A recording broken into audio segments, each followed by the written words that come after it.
Sorry guys, I said the word doggo too many times. And it gave my computer side effects.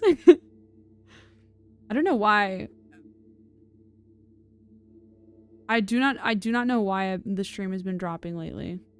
Stream's back. Yeah, sorry. I said doggo. I said doggo way too many times. That's my bad. My bad, guys. I get the hate for gamers against weed. I don't mind them, but yeah, they're just, are we cool yet? But overdosing on memes.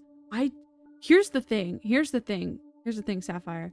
I'm going into this completely blind. I have no fucking clue who the gamers against weed are. I have no idea. This is my second time encountering the gamers against weed.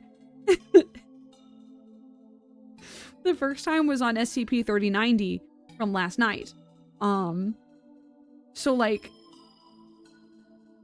I don't know who these people are. I don't know who the gamers against weed are. I don't know who the Serpent's Hand are. Stream buffered for a second. I thought it was crashing. We're good. Ugh, I have got to stop saying doggo. Fuck! Mr. Doggo playing in the yard, taken and visually enhanced by Mr. Doggo's current custodian.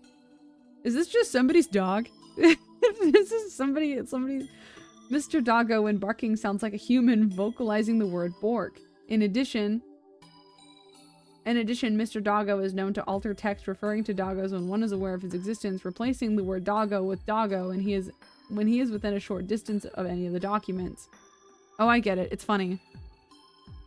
It's funny because both of the words are doggo, implying that he was nearby when they typed the word dog, which turned it into doggo. You don't know much about the lore yet. I kind of want to be here for you finding out about the cool war. The what? 8248 is my first and currently only SCP. Okay, let's read 8248. Hold on. Get out of here, Serpent's Hand. I literally don't care. Search.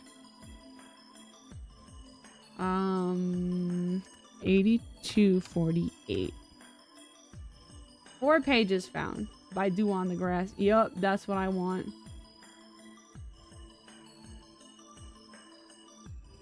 Okay. Is this right? Is this correct? Do I have the right one?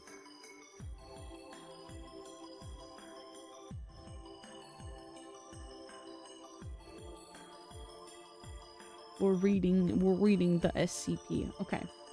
SCP-8248. Stream is down for you. Fuck, is stream down for anybody else? I'm not getting readings the stream is down. Try refreshing your page. The Cool War is, or was back in the 2010s, considered to be one of, if not the best story on the site. Uh-oh. Uh-oh. Alright. 14 members of Foundation personnel are assigned to the care of SCP-8248. These personnel are tasked with incentivizing SCP-8248 to take social risks that encourage career advancement, development of personal and romantic friendships, and its hobbies. SCP-8248 is not to be made aware of this fact, and personnel may be replaced as needed to properly integrate into SCP-8248's environment. Preventative phrases of encouragement are to be used regularly both towards and nearby SCP-8248. These positive reinforcements are useful in mitigating and, in some cases, wholly preventing its destructive tendencies. Below is a list of phrases often effective at maintaining normalcy. I knew you'd give it your all. You can accomplish anything you set your mind to. That's the Spirit Champ. You can do anything. I can do anything. SCP-8248 is a human male, born May 6, 1998, currently employed by their own lemonade stand, the student store at Kirkland Middle School, Wisconsin State University, as their youngest adjunct professor, NASA, Culver's, as of June 1st, 2024. Fuck yeah, Culver's. I love Culver's. SCP-8248, more like SCP-8240 based. SCP-8248 possesses infinite potential and limitless energy. See genetic analysis, see administrator note, see administrator note. I've never had Culver's before. I would encourage you, if there's a Culver's in your area, to give Culver's a try. It's fucking banging. I love Culver's. SCP-8248 demonstrates severely destructive behavior without adequate Foundation support on standby. Notable incidents have included 15 data expunged, 112 severe lacerations resulting in data expunged, 2 full teams of data expunged. Security footage excerpt, May 6, 2024, back office of Culver's. Note: Agent Wilkins is currently undercover as local Culver's manager Fred Watkins. This is actually this is like if they gave like a full like military team to look after Haruhi Suzumiya. This is actually like, this already sounds incredibly awesome. Wait, hold on. I'm not on a flavor of page that would require me to stay away. So I can come up now, right? Okay. Because you're on the clock, can we discuss this after you close? No, you're not listening to me. You're speaking nonsense, Pat. I know you've gone through a hell of a lot more than I ever could. I'm not putting up with this. Say it then. Call me a failure. Tell me there's something I can't do. Anything. Now, come on. We both know that isn't fair to— Fine. I quit. I can't do this anymore. 8248 exits the office. Pat, you can't just— Agent Wilkins follows behind 8248 and log. Post-op debrief from September 18th. Encouragement of SCP-8248 has proven increasingly difficult of late. Subject has evaded the majority of personnel over the past 5 months, and today's attempted connection resulted in an incident with 0 casualties and 112 injuries. Please advise. Administrator note: Subject has since sought therapy unprompted. Increased positive feedback for this brave step. Addendum 3. Nanosecurity footage excerpt, October 18th, 2024. Office of Dr. Andrea Huxon. And if I fail, again, what does that mean to my manager? Why do they all even bother if I'm not going to put in the effort? You aren't bothering me. You'll get there. I won't. 15 seconds of silence. That's all the time we have for the day. You're a good kid, Patrick. And I think your father would be proud of you for coming this far. I'm sorry, I don't mean to presume. No, it's fine. I hope he's proud up there, or wherever he is. I think I'm being I'd like to ease into— What? Sorry, you go first. Never mind. It's nothing. It's okay. It's okay if you want to take some time and gather your thoughts. That's alright. 8248 sharply inhales as if to speak. 3 seconds of silence. 8248 exhales and makes a negative gesture with one hand. No, really, it's nothing. Well, I'd like us to ease into this by meeting once a week starting Tuesday, if that fits into your work schedule. It's going to be an uphill climb for you to get to where you want to be, but Huxon leans slightly towards 8248 with a faux conspiratorial nod, just between you and me. You're capable of anything you set your mind to. 8248 stands abruptly. Damn. He's starting to catch on, man. This is like, God, what? Like something just like something just like buzzed in the back of my mind, like a toxic positivity bit by some YouTuber. I can't even remember it now, so I'm not gonna I'm not gonna say anything about it. Oh no, it's wasn't it from like what was that show that was really popular from HBO Max? I keep wanting to say Riverdale. It's not fucking Riverdale. It's the other one. Oh, it's the one with Zendaya. Was Zendaya in it actually? Euphoria. Euphoria. There's like a scene that went viral on Euphoria, where like this girl is like sitting on the bed and she's surrounded by all this fucking positivity, and then she's like, I'm gonna fucking kill myself. Something like that. It's something like that. Trust me. Just trust me, guys. It happened. Ugh. I said before. Date. Timestamp. Redacted. Date. Timestamp. 8248 is interred at Site 87, Sloths Pit, Wisconsin. Mnemoscene redact confirmed. 8248 SCP admin 000. Are you sure you wish to classify entry 8248 visual keyword suicide hospital? Yes or no? Yes. Does the black moon howl? Born of terrific impact. How else could it weep? Saving. Done. Damn.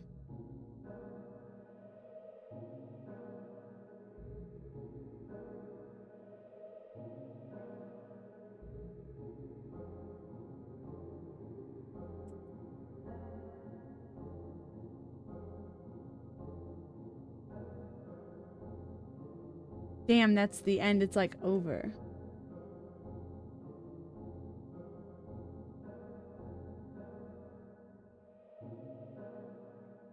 I'm not sure I get it. I think he's like dead. I think he's like dead.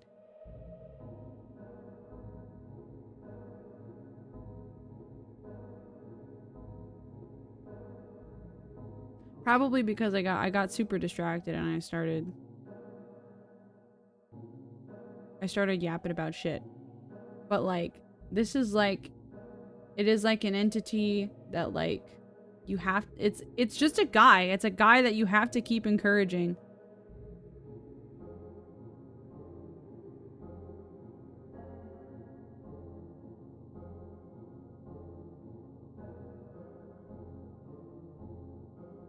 This is interesting though, like the fact that like everyone, like basically everyone he has access to in his life is like a Foundation official. It's very much like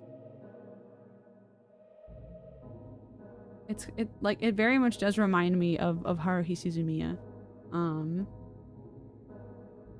How like if like those like scenes in the anime,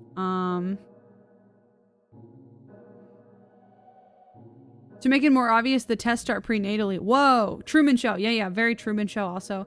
There are scenes in the show where like Haruhi, whenever she's upset, she creates like a dimensional closed space and starts destroying the entire city. And like if it gets too bad, then the city will like actually get destroyed in real life.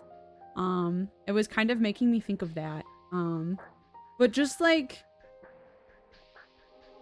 that this boy is like being observed at all times because of capabilities that he's not really aware of.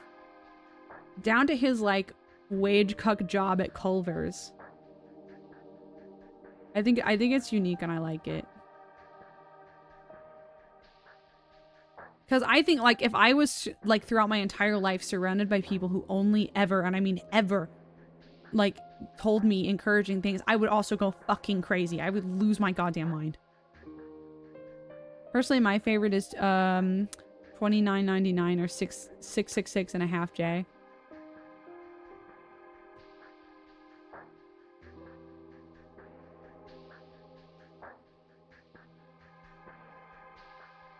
Thoidy pages found.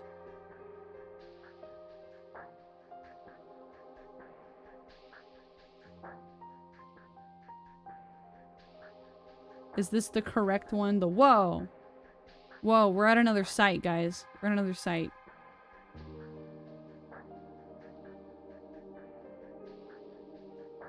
The gist is that 8248 is the administrator's kid that he didn't have time for, so he compartmentalized, treating his son like everything else in his life. Whoa! So wait, I kind of got this little inkling that like 8248 is like not like a creature of any kind. Like he's not anomalous at all.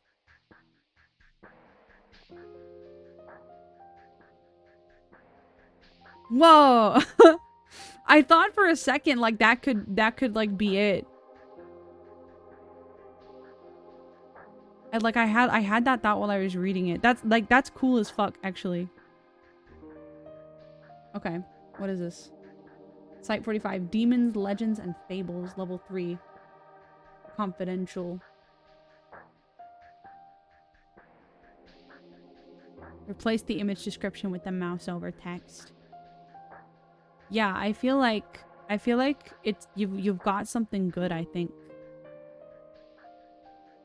Yeah, because it says that he's explained. Okay, anyway, containment class Euclid. Risk class Caution. What the fuck is that?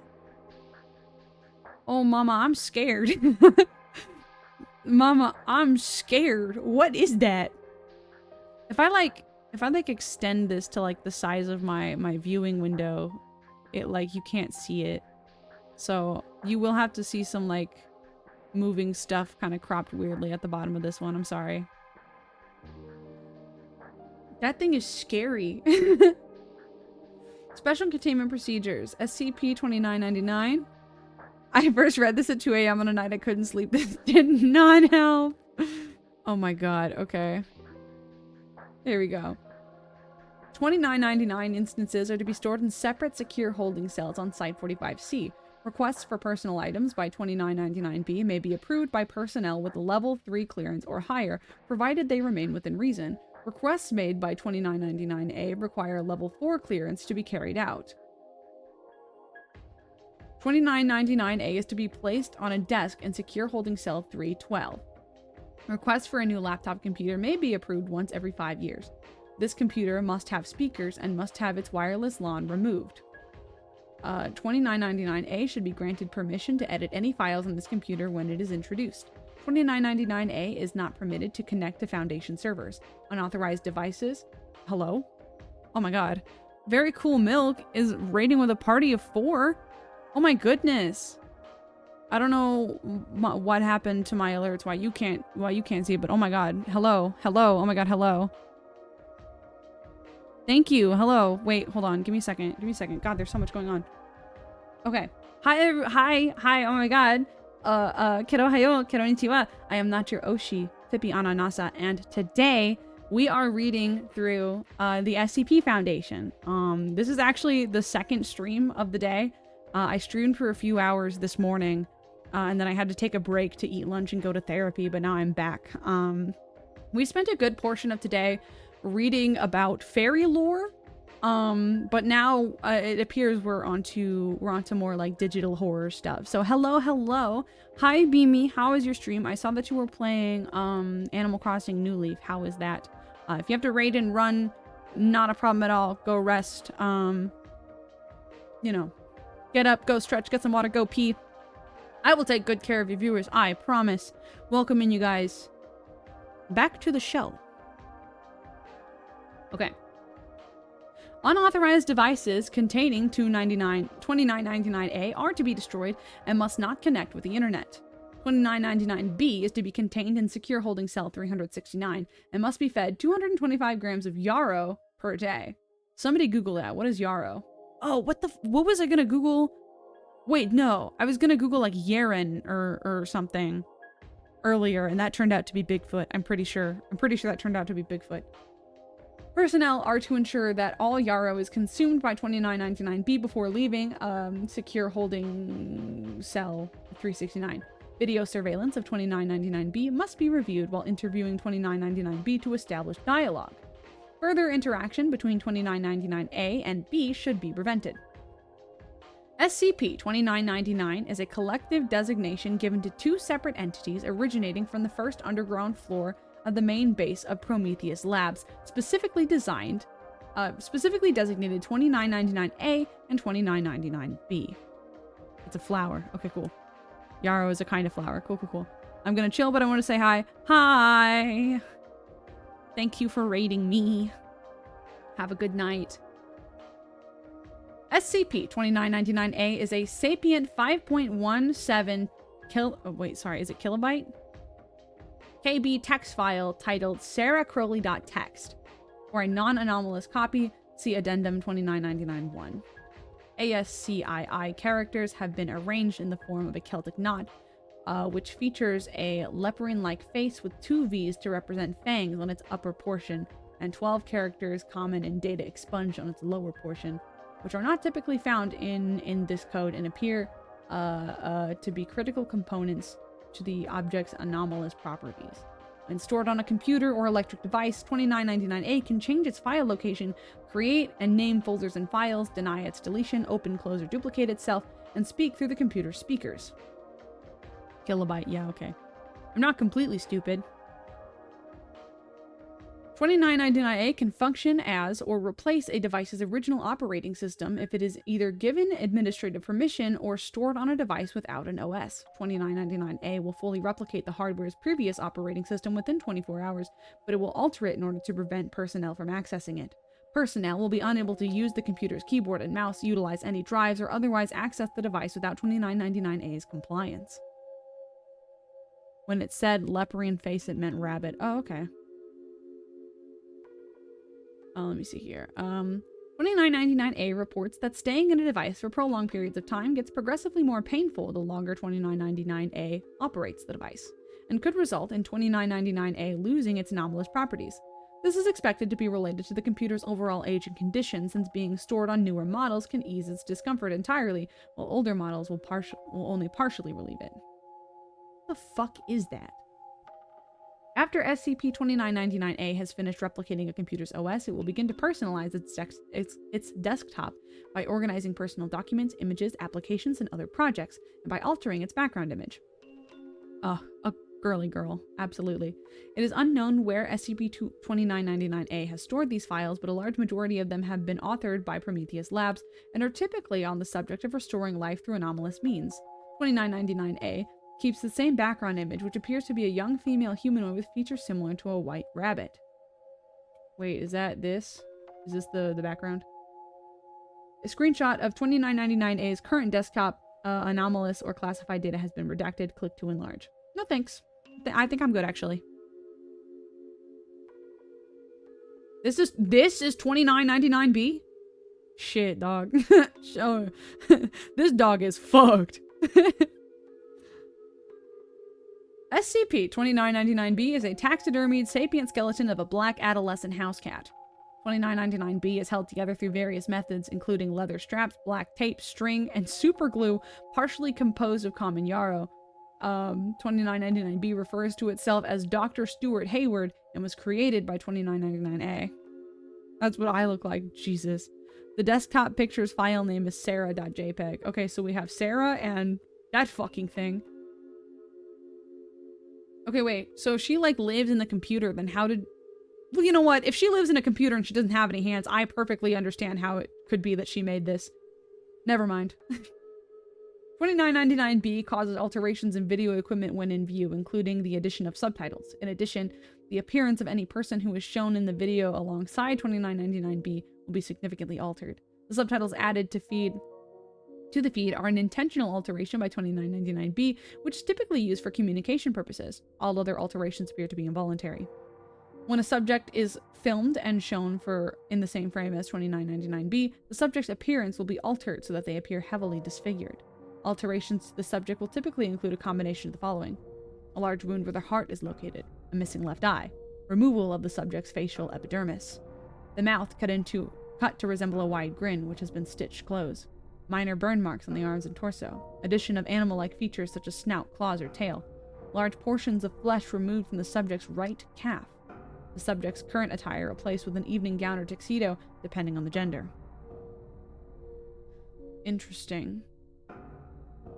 I find this quite interesting because anytime there is something similar to this in a piece of horror media, I have to wonder if it is reflective of, you know, the physical appearance of the one doing it to them. Like, if the alterations that occur to people in the same frame as 2999-B sort of acquire its same grisly appearance. Visuals created by 2999-B are only visible through video surveillance and do not appear to subjects viewing 2999-B directly or in still photography. 2999-B has reported that it experienced frequent hallucinations prior to its current properties and that they were of similar content to its video alterations. Okay. So in inflicting your own hallucinations onto somebody. 2999-B has not experienced any hallucinations while under containment. 2999-B's despite B's fragile appearance, 2999-B is very durable and is capable of rapid self-repair if any part of 2999-B is damaged or removed. It requires a diet of yarrow, which prevents it from falling apart and ceasing anomalous properties. It is currently unknown what happens to substances that pass through its jawline, but it has been proven that feeding it yarrow has increased the duration of its properties. So both of them kind of have a time limit, right? So A is limited by the lifespan of the computer that it exists on, and B, like if you stop feeding B flowers, I suppose it breaks, it stops working, right? Both A and B have displayed an advanced knowledge of anomalous practices, interrogation techniques, and Foundation staff and procedures, and have claimed to have been employed by the Foundation before anomalous properties manifested. B has matched the on-site psychological profile of Dr. Hayward. Prior to containment, 2999A downloaded itself onto 12 Prometheus drones, which were capable of receiving verbal commands and detecting heat signatures, and a security system, which prevented access to the first underground floor of Prometheus Labs in order for 2999A to create 2999B. Based on recovered floor plans, video surveillance, and accounts from surviving Prometheus personnel, this floor housed a large kennel, a large electronics sector, small greenhouse.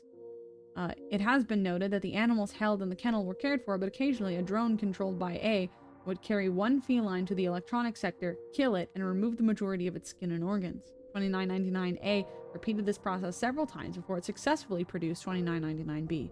Following creation, B panicked and escaped from A by retreating to the floor security station. All drones previously controlled by A have been rendered inoperative since containment and are currently designated under SCP Redacted.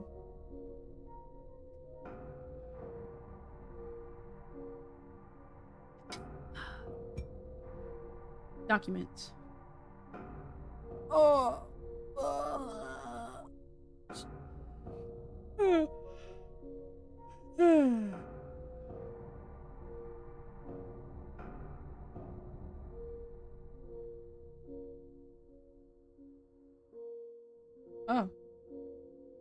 Oh, what a nice rabbit.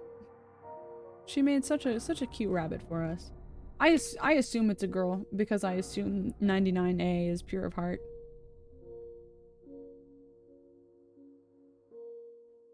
Oh. Oh. Alright. We have more addendums to read, chat.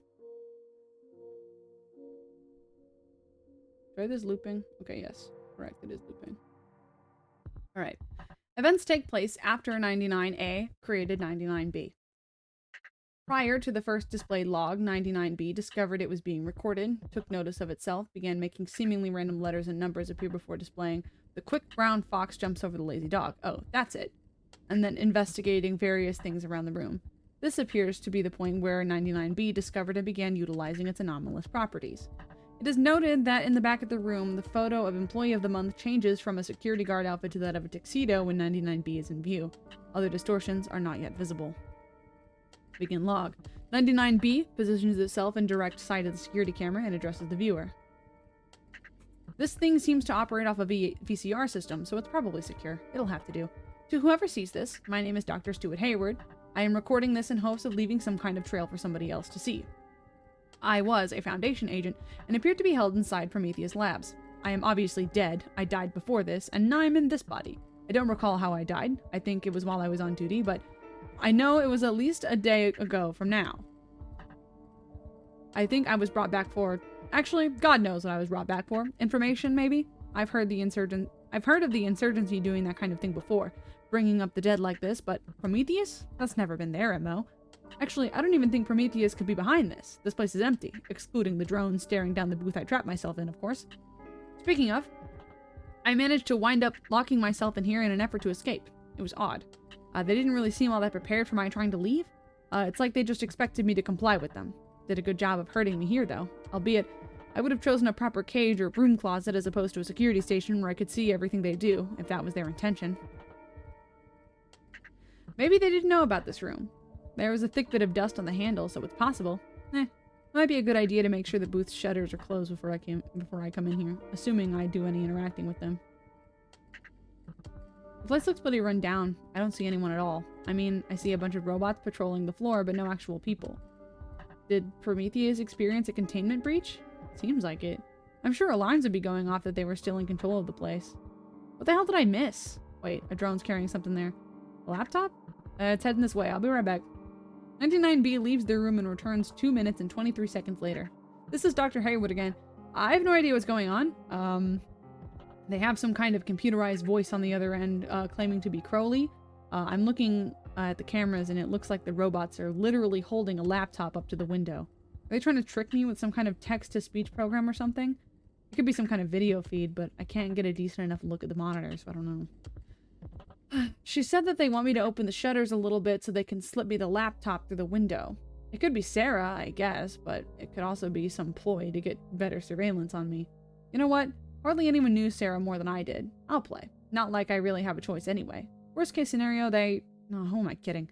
There was never a worst case scenario at any point. Here's hoping that this conversation won't be entirely one-sided. 99B leaves and re-enters an hour and 42 minutes later.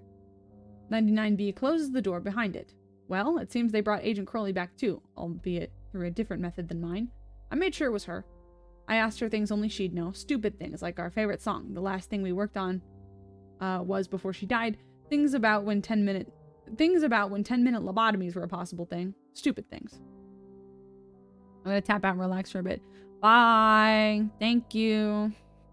Have a good night. Oh, wait. At first, I kind of was like I was kind of assuming that, that 99A made 99B to be malicious. But like, it seems like she got brought back, and then she like just brought back somebody that she cared about. Nothing specifically about the Foundation. I kept it related to us. Hell, I even asked her questions that I knew she'd get wrong, just to make sure she wasn't something that memorized everything about our lives. I'm sure it's her. I told her to wait there for a bit so I could find something to get her off the desk with, so I could say this bit just in case.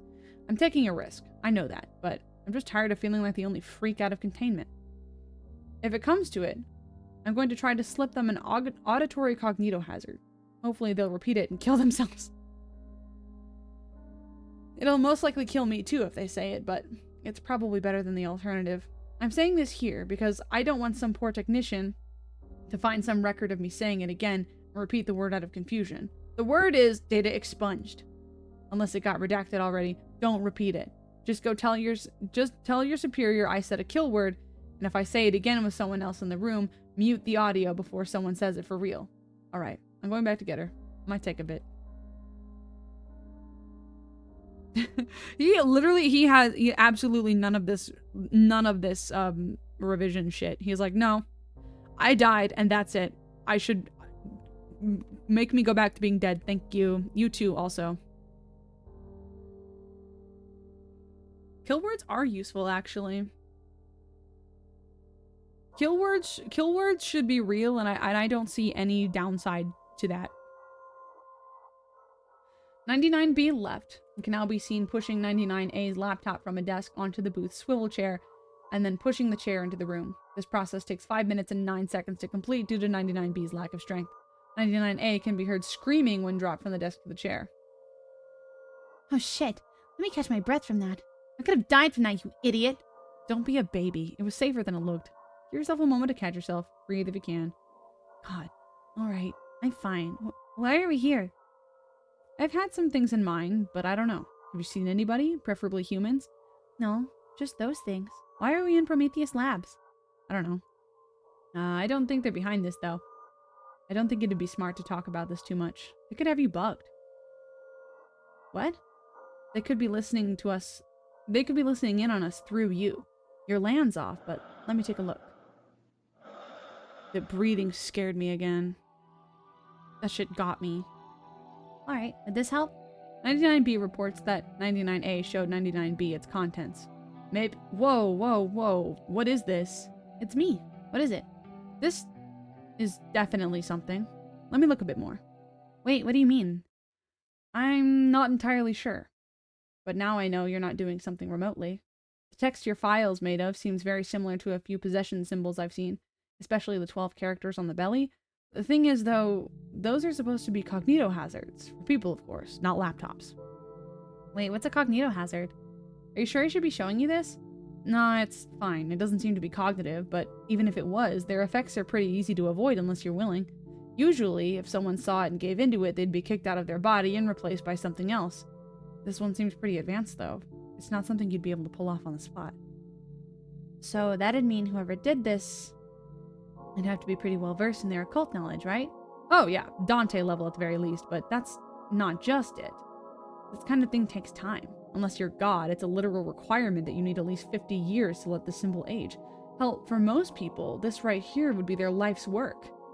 You died 38 years ago. So what are you saying?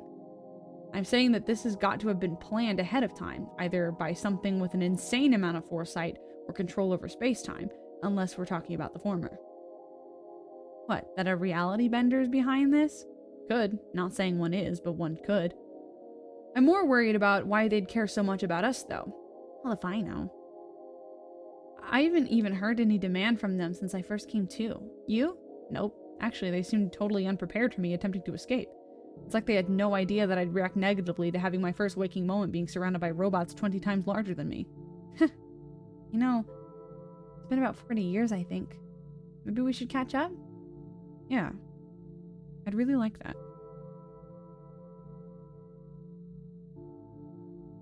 Interesting. Interesting.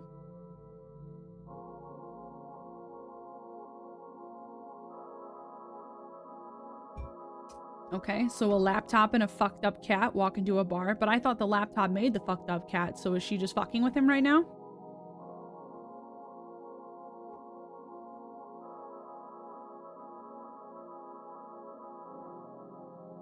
Are they singing Baby It's Cold Outside? Don't know what to think, baby, I want out of here. There's no reason for us here.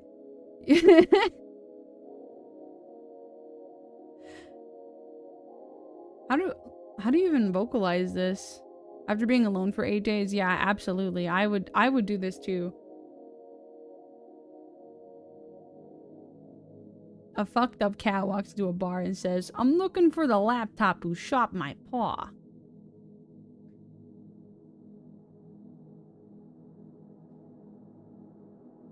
So they sing their little cold outside, thing. What is it? Parody.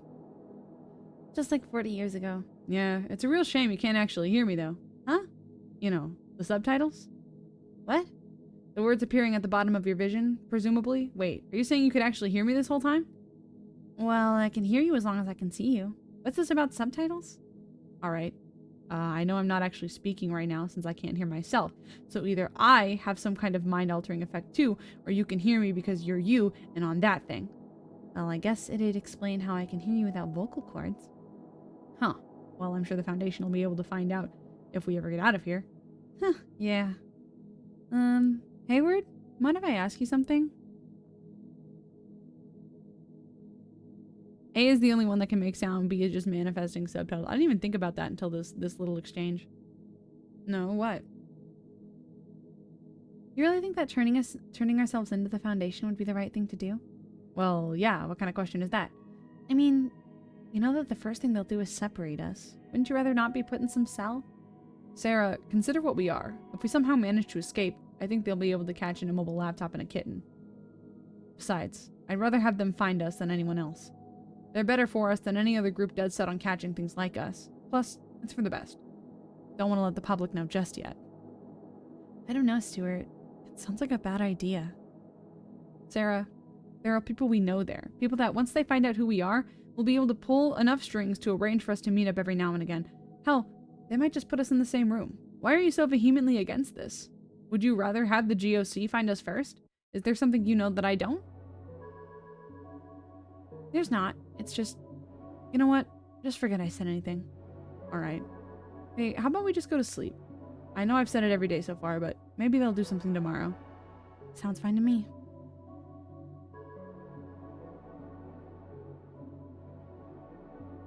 Log takes place 3 hours and 12 minutes later. 99B approached the security console and reviewed the security footage. 99B is stated to have viewed 99A's arrival to Prometheus Labs, several tests involving 99A's transfer to other drones, Prometheus Labs closure through redacted, and prevention of Foundation agents from accessing the floor, 99A's creation of 99B, and 99A's transfer from SCP redacted Prometheus drone to its laptop.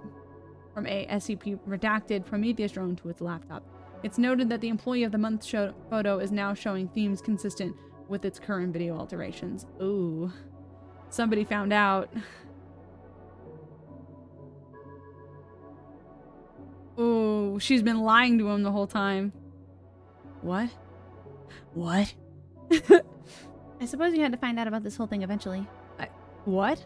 I mean, getting you in here was sort of asking for you to find out. The original plan was to have all those feeds, have a drone stare directly at them, but I didn't get around to it in time.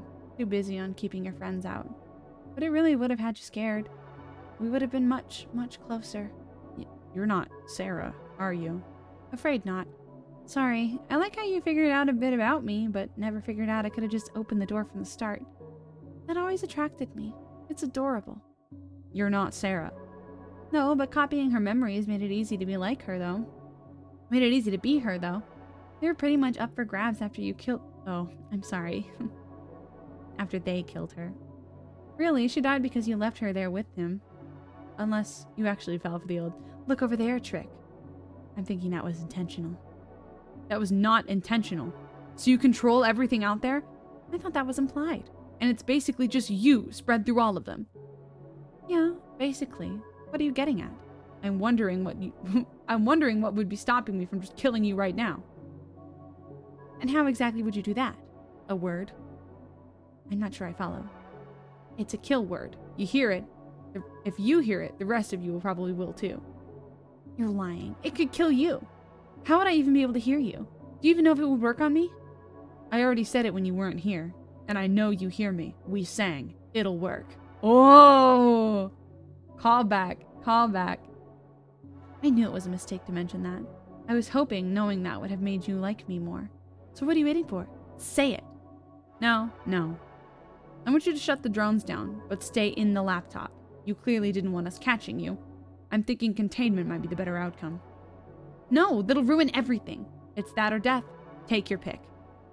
Fine. Why did you do all of this? What could you have possibly have hoped to gain from this?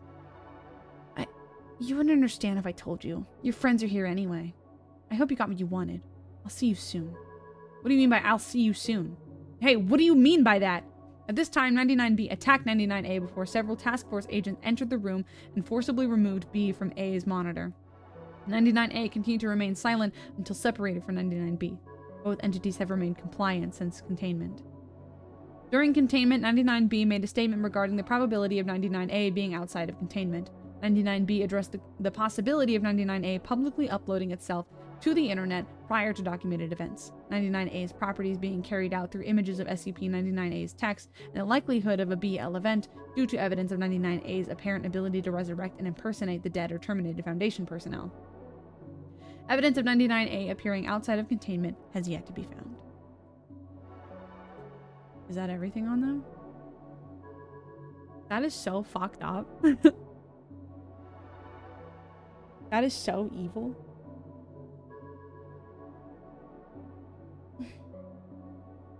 That's so evil. What does she mean? What does she mean by that? Well, I guess earlier. Haha, a B element.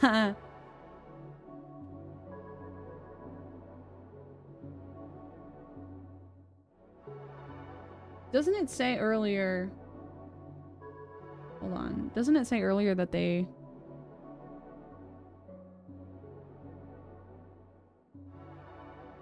that they like...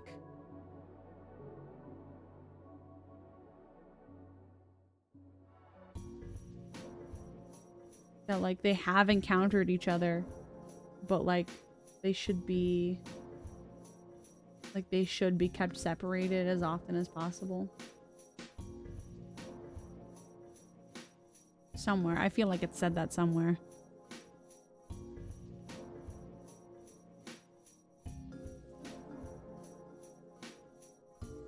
Yeah, I was also thinking like from Yaoi. God, imagine a guy like who used to work at the same place as you dies. And then like he comes back but he looks like that. How do you even react to that?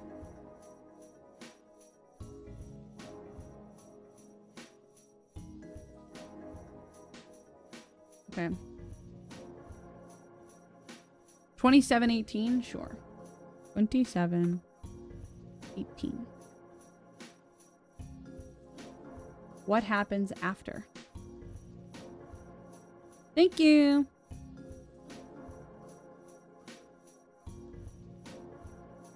Okay, we can do that, and we can do that, and then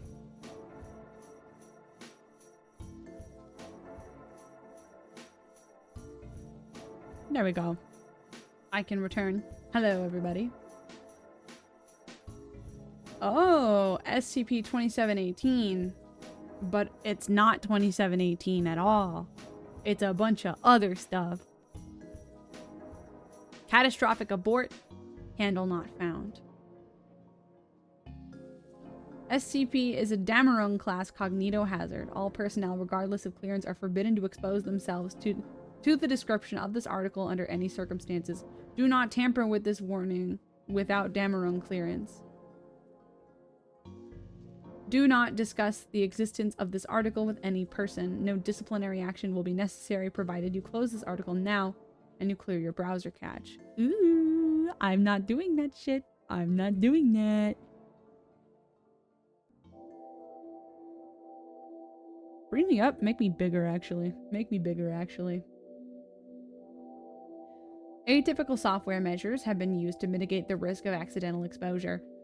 It is only by an unfortunate coincidence of extremely low probability that you have stumbled across this entry at all. Actually, no, I did search for it on purpose. My bad. No disciplinary action will be necessary. Oh yeah, no disciplinary action will be necessary provided you close the article now and clear your browser cache. Since creation, the only special containment procedures section of this record, has ever been editable. Due to the clearance of the file's original author and anomalous database limitations in effect, this record can neither be deleted nor effectively redacted. Access restrictions cannot be applied to the data in any reliable way. Of course, access restrictions can still be enforced. It is now too late to close this article. Do not discuss the existence of this article with any person. Notify the help desk that your workstation has Dameron contamination. Shut off your monitor and seek immediate amnestic treatment. The following conditions shall constitute a breach: exposure to any part of the description, however briefly, failure to close this article within 18 seconds of exposure without code word clearance. Shut off your monitor now. Notify the breach desk that you and your workstation have Dameron contamination. Await MTF processing. You are subject to summary termination by Trinitite class mimetic if you proceed past this point. Okay, guys. Okay, guys. Teehee. I'm about to read a cognito. Come with me to read an SCP cognitohazard. Agent instructions. The breach to which you are responding has already been mostly contained by an automated system, and containment will be complete when you restart this terminal. However, your orders are to attempt to improve the current containment procedures by any means possible within the time allotted to you. You have been temporarily granted administrative network access from this terminal. Use any resources you deem necessary to fulfill your mission, but do not expose yourself to the cognitohazard in the description. The following technical details will help you in your task. As noted above, this article ignores the delete command. It cannot be extricated from the databases without extensive collateral corruption of other critical systems. Instead, the containment strategy is to minimize the probability of a user discovering this entry by chance. To this end, an unhaltable mainframe process repeatedly switches to the original designation of this article with that of another randomly selected entry. Normally, when two article numbers are exchanged for administrative purposes, the two entries disappear from the index momentarily. A kernel exploit of processor erratum 23 allows us to delay completion of the subroutine by deeply recursing the article, renumbering with an intentionally terrible algorithm. Currently, Bogosort. Against a known corrupt stack in extended memory until the thread aborts catastrophically. The index swap completes and the process restarts. This artificially inserts a delay on the order of 10 to the 17th power clock cycles between visibility with a link to this article. When a link to this article becomes momentarily visible and accessible from the article index before the process repeats. Breach will only occur in the unlikely event that a user with index privileges loads the main list at precisely the correct moment and, despite need to know best practices, follows the link to this entry, ignores the warnings, and reads past the first paragraph.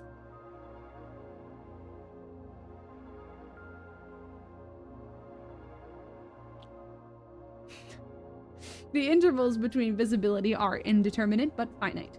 On average, the interval will grow larger as the number of available articles grows.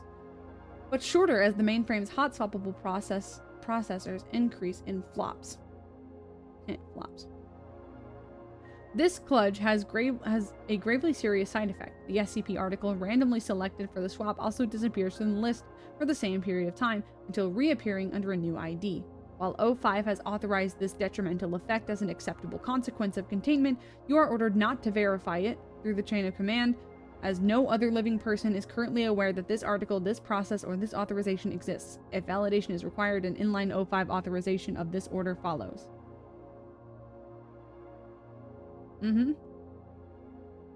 You are subject to summary termination by a Trinonite class mimetic if you proceed past this point.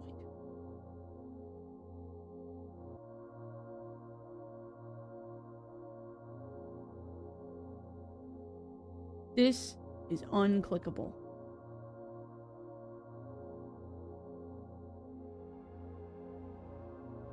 For snaps, I should actually.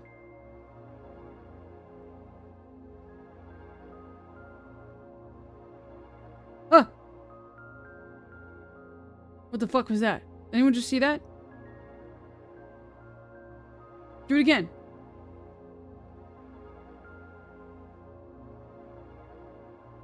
I missed it. I missed it. Hey, can you type out the kill word again? Hold on.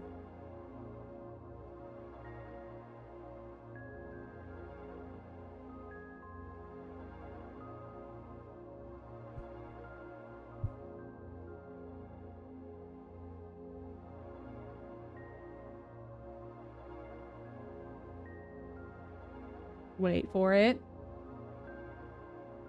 No, go on, do it again. I'm ready to take a screenshot. Go on. No, go on. Don't be shy. Fuck.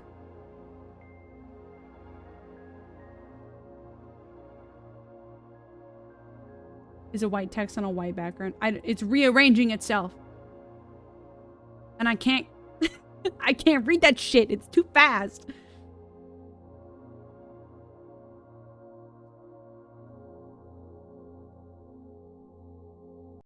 Damn it. Hold on, wait. It's time for real. Hold on. This time for real. Lock in.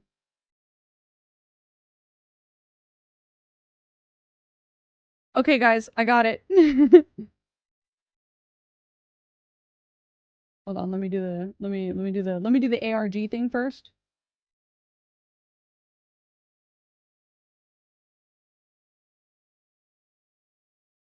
It's gold enemy aneurysm. Everyone just fucking dies.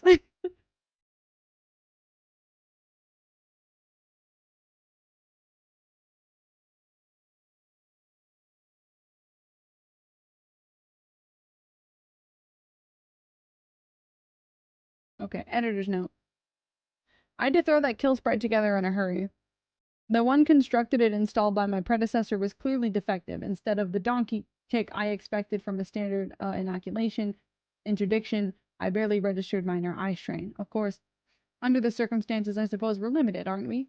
To a contaminated workstation and barely adequate tools. Anyway, if you survived that mimetic, hopefully it's because you have code word clearance and not because I didn't get it right either. In that case, you're probably boned pretty bad, and I apologize for not killing you in time. What got me some slack? When we looked them up 90 minutes ago, the only procedures for this code word read, randomly select one mainframe qualified coder from the Experimental Containment Research Group with Level 3 clearance, supply the designee with Behemoth class amnestic, and dispatch them with the affected terminal. They will find instructions there. If they fail to complete their task within 2 hours, or if upon return they can remember the year or name the current US president, terminate. Damn. Guess what? That's a pretty small subset of personnel to choose quote-unquote randomly from.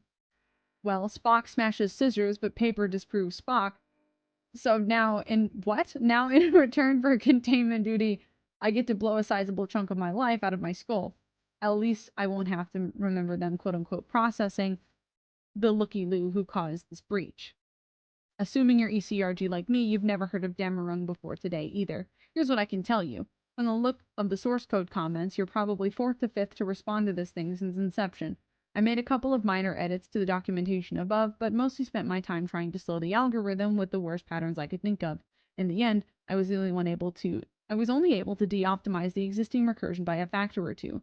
Unfortunately, I don't know enough about the underlying hardware or how often users follow familiar links from the main list to guess how much difference that makes.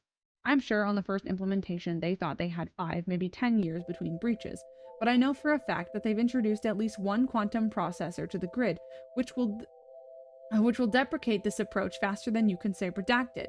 Hopefully, you've got a better idea for a slower algo than I or the last 3 did. Maybe upgrade to a quantum BOGO sort of the article numbers. On this hardware, that might technically be an XK algorithm and therefore forbidden. I don't know. I used up most of my time already, and I can't risk another recompile in the few minutes remaining before I have to commit these changes and wash down the stick of dynamite with warm, backwashy Mountain Dew. Anders out. P.S. I guess I got to thinking my brain was hosed either way, so what the hell? I don't know why, but I just went ahead and did it. I couldn't help myself, really. Resist the urge. It's clearly a fridge class cognito hazard and already starting to sink in, so this horse pill better work right quick. Play? Wait, is this an audio cognito hazard? Oh my god, do I click? Guys, do we want to click it? Do we want to die?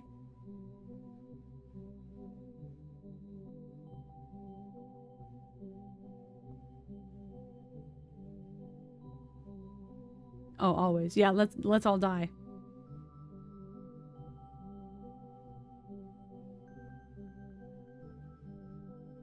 Okay. Begin recording. Microphone tapping. Chair sliding. There you go, ma'am. This interpreter is new technology, but it will allow you to forego the use of a keyboard for article creation. Just speak naturally into the microphone. We can go back and revise any errors after you've finished.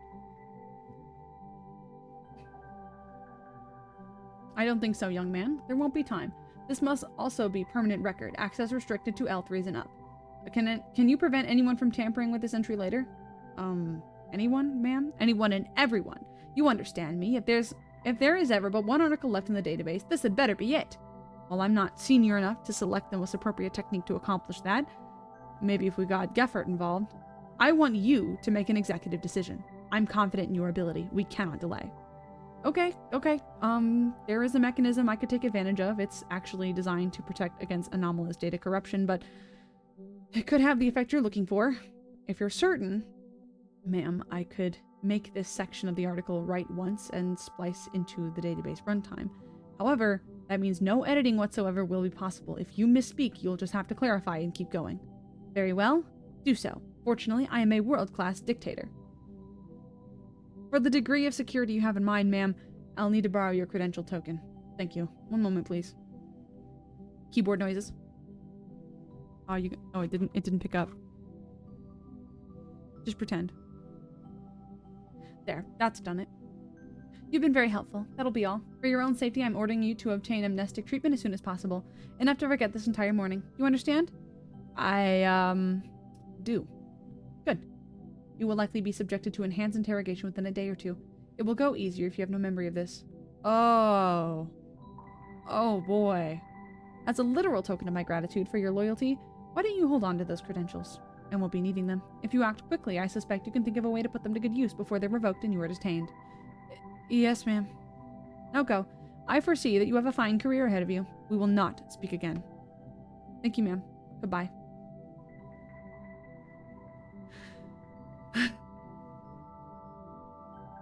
My name is Miriam Prather. I have been 057 for 77 years. I will remain so for perhaps 7 minutes more, and that is not enough time to devise adequate special containment procedures myself. I leave that to you. Over the course of my tenure, I have witnessed 19 distinct anomalous methods to restore life. The devices and entities responsible take vastly different forms, but when you look past the science, the magic, the razzle-dazzle, they are fundamentally two broad but simple categories. The first type is replication, whereby a clone, simulacrum, or other copy is made of the subject's mind and body as it existed at some point during life. The second is temporal. With this approach, the space-time paths of the subject's constituent particles are reversed, and events literally undone until the subject is restored to a functional state.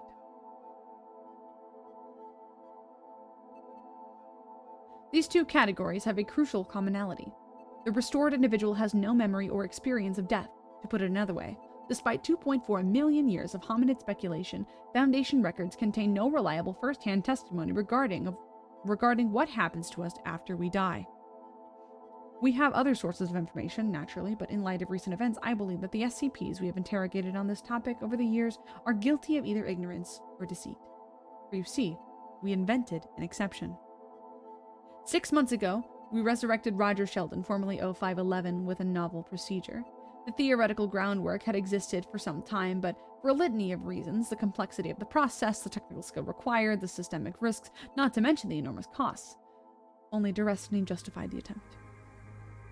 At 73, Roger was the youngest overseer when he died. He had two habits that were peculiar for an 05, only marginally tolerated by the rest of us at the time and now forbidden. The first was an obstinate refusal to fortify, as we call it, to enhance his longevity with supplements available to those of our station. The second was a penchant for taking his holidays unannounced and in utter solitude. When a stroke ended him 18 years ago, he was perched on a rocky promontory above marine iguana nesting grounds on Espanola Island. It took 14 years to find his remains. We would not have gone on looking for so long, but for two reasons. He kept on his person a certain key, of which I shall not say more, except that it could not be allowed to stay lost, and that he had held in his brain a secret word, without which we could not replace him. The alternating Galapagos rains and bright sun, and perhaps the hawks, had reduced him to moldering ruin of bone fragments and only the stubbornest sinew. The recovery crew used brooms and bags to collect as much of him as remained. The artifact was retrieved to our relief, but we were still faced with the daunting task of extracting the shibboleth. His shibboleth. With so little original material to work with, none of the time-tested methods of recovery were feasible. It distresses me to say so, but it is unlikely that any records of our methodology will survive the impending purge. Suffice to say that having gathered his diaspora, we set out to reconstruct a quantum approximation of him, physically, chemically, electrically, with sufficient accuracy that his heart would resume its beat, his synapses would fire, and his mouth would move, if briefly. As we required but one iota of information from him, we hoped at best that he would survive long enough to provide it, and then simply expire again. However, as is so often the case, we outdid ourselves. All the king's horses and all the king's men could indeed put him back together again. Roger was perfectly reanimated. He emerged from his cocoon looking a bit younger and healthier than my last memories of him. He sobbed uncontrollably for some time, unresponsive to any stimulus, yet after about half an hour he relaxed. His expression suddenly turned to utter serenity, and he spoke two unintelligible but clearly joyous words. He was swiftly interrogated, but he responded to our questioning with candor, enthusiasm, and unmistakable relief. We kept him under quarantine in a containment unit for 30 days. He offered no objection and cooperated completely. He behaved as any of us might under the circumstances, and in the end, after some light debate, we unanimously restored him to office. We were the ones who'd remade him, after all. And wouldn't each of us expect the same? He rewarded our hubris by resuming his duties with an inspired vigor, consistently displaying deeper insight and wisdom than ever before.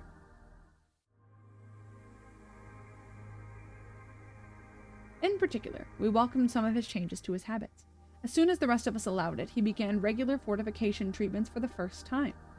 He appointed a sensible entourage of medical staff and bodyguards that were never far from his person.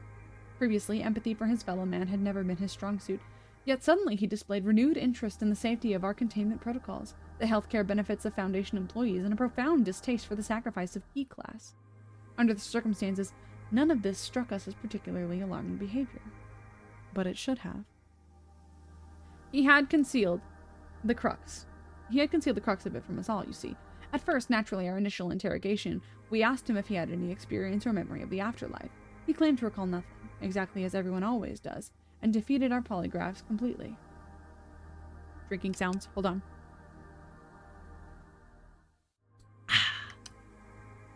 He approached me first about 2 months ago. He asked if, in his absence, we'd obtained any pieces, which I shouldn't have to point out is not our term of art, capable of sustaining life indefinitely.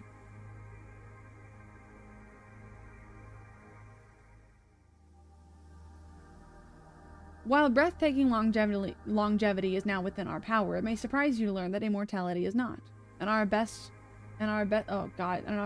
theoreticians have recently posited that it never will be attainable. The resurrections we can accomplish, even his, cannot be repeated more than once or twice. Sapient life is necessarily entwined with quantum uncertainty. Localize a particle with perfect precision, and it attains infinitely uncertain momentum, lost in just an instant. Just so, the longer and more tightly a consciousness is bound to a specific vessel, the more likely it will scatter irretrievably on its own. Regardless of science, magic, or razzle-dazzle, you, your children, and your great-grandchildren will one day most assuredly die and stay dead. His disappointment at this theorem was palpable, and I experienced a moment of discomfort at his reaction. Not a week later, 052 received word of a severe breach of protocol. Roger, or rather 0511, had initiated direct contact with an APE in containment. For you L3s, APE skips are apex tier pluripotent entities. I imagine you can work out the euphemism. I can't. Ma'am, can you explain what that means?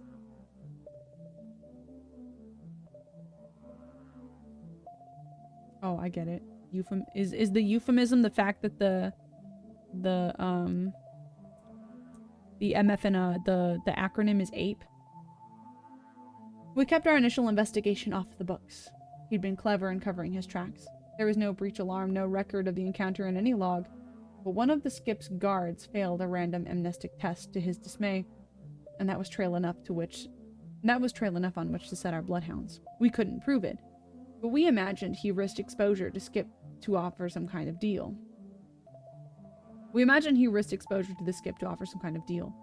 This could not stand.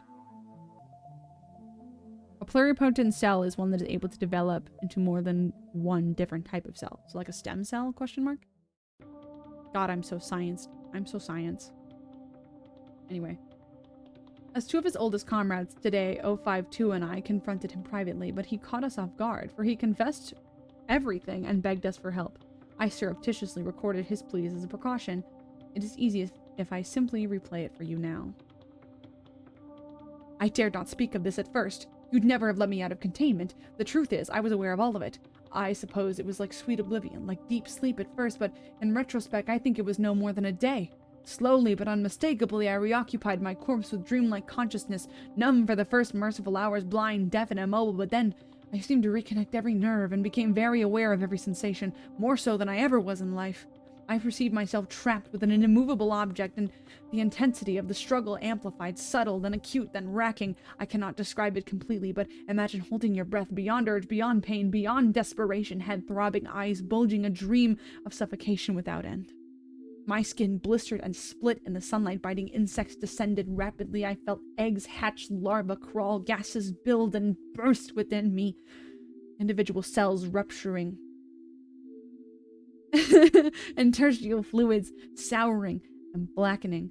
Somehow my capacity to experience and store these sensations grew, even as I was keenly aware of my cerebrum being scattered and devoured. My perception expanded into the gizzards of birds and the depths of fire ant dens. I was aware of every fingernail and strand of hair pulled away in the wind, and my sensation clung to them as they settled in the ocean and dissolved in the malls of a trillium diatoms. I don't understand it. The more bits of me were there, the larger my capacity for the perception of pain. As I decayed into pieces smaller than living nerves could possibly distinguish, the character of my discomfort changed. From burning and aching and breaking, I might relate to you in human terms, to something worse that I cannot fully articulate. A terrible, maddening stretching of every part of myself from every other part. Humans often numb to chronic pains in life, do they not? Yet every year, every month, every second that passed, I swear, it only intensified more. In my previous life, I ruminated on heaven and hell and the likelihood of my experiencing one, the other, or something in between. As terrible as I imagined the torpor of heaven or the torments of hell to be, this was entirely different from either. In hell, at least, there would surely be a tormentor, some memory of my deeds, some sense of justice. Even if my soul rejected its logic, I can imagine some comfort in hell for a mind such as mine. I do not think this is a punishment. I do not think it is caused. I deeply suspect it is simply our condition, our nature, to go on this way. Do you see? In all that time, I was certainly, absolutely, totally alone, and before long, all memory of life had shriveled to a cinder, lost beneath my interminable anguish. Alive again, I suspect I cannot quite recall the worst of it. As if my living brain is too small for the experience. As overseers, we witness, inflict, and endure great suffering, yet what awaits us all is worse. The way an earache is worse than a bee sting, the way frostbite is worse than a burn. I was dead for 18 years, and my misery eludes description. Dare we try to fathom the collective agony of legions of ancient dead? Believe this, I will not return to execrable existence. Not 100 years from now, not ever. Yes, I approach Ahriman for help. I am sure he could extend us all if he wished. I offered him great concessions from the Foundation, even perhaps release, but he laughed and refused. Yet, I cannot think of others willing to trade on a smaller scale, though the price may be nearly as... No, nothing compares. Anything is better so long as it is forever. Do you believe me? Will you join me and together escape this fate, please? We were dumbfounded and suddenly sympathetic. And an instant later, fearful. I cannot remember the last time I felt my heart race so. But we do not operate in a vacuum. A revelation of this magnitude must be brought before the council for consideration. He was loath to admit his deception before the assembled council, but he was clearly desperate for action as well. We prevailed upon him to call an immediate emergency session in teleconference. I knew anything less would constitute treachery. Still, as the three of us hurried to the conference room Alpha, I suddenly found myself harboring subtle thoughts of... And so he gave his testimony again, nearly as frank and purply prosaic as before. But the debate that unfolded in the wake of it, I have never witnessed anything like it.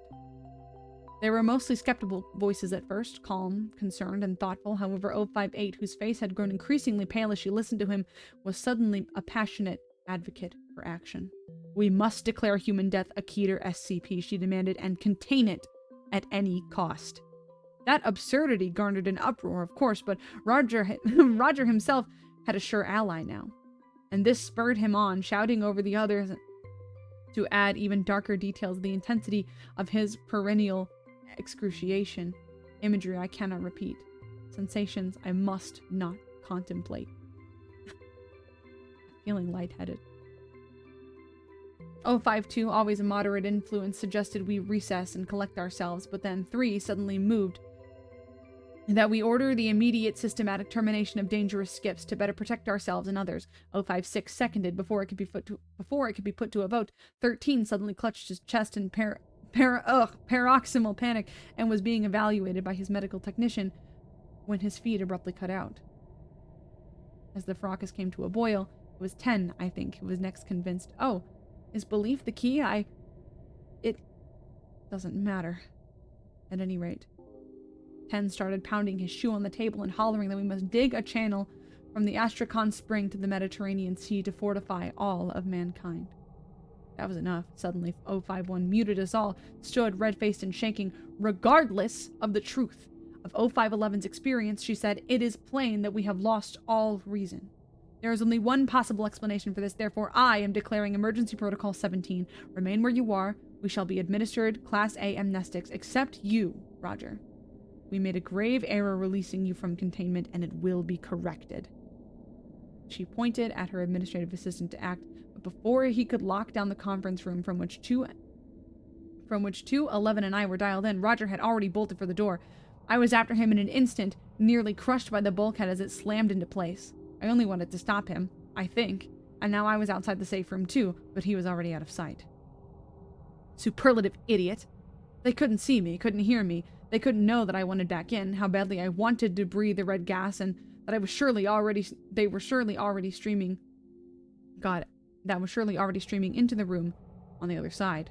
One instant of poor judgment, and my fate is sealed. And now I know what's in store. What was left to do? I ran to the help desk. Help enough, huh? For this, my final act. I love the Foundation as I would have loved the daughter. I do this for the security and protection of mankind, and so I beg you, this gnosis must not be erased, forgotten. That is not containment. That is madness. Bring us back. Get us out. I am so Frightened. What is wrong with me? Door bursting open. Automatic gunfire from 3 distinct sources. Holy shit. Clear. Clear. Clear. God damn this job. Bag that Oscar quickly, Sergeant. We still have one to go. What now? Specialist, talk to me. Sir, I'm getting report of a Keter breach in the AR2 compound. Ah, hell. 2 rogue Oscars, and on top of it now the old man is on the loose? This is a shit sandwich, sir. Contain that chatter. Contain that chatter, Sergeant. Stand by, sir. Negative on 106 escaping, sir. I'm getting details. Say again, please. This is the other way around. The Oscar, he went in, sir. He went in. The hell he did? I have visual confirmation, sir. Procedures dictate we treat him as KIA specialist. I know. Let's finish up here then. Sir, this Oscar had recording equipment here. It's still running. Oh, for the love of... Shut it down, Sergeant. Shut it down now. Specialist, get an audio hazard team down here for the...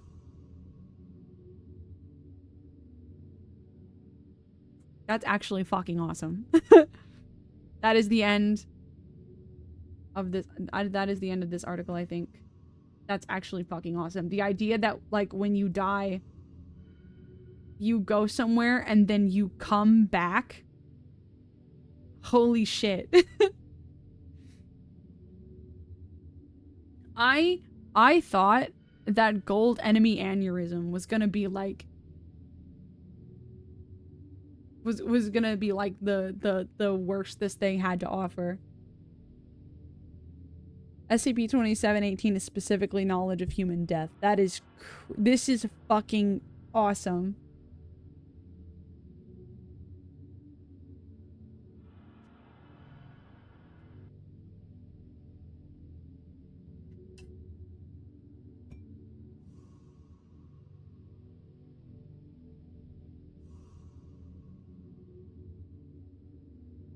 I need a minute. That was really cool. The, like...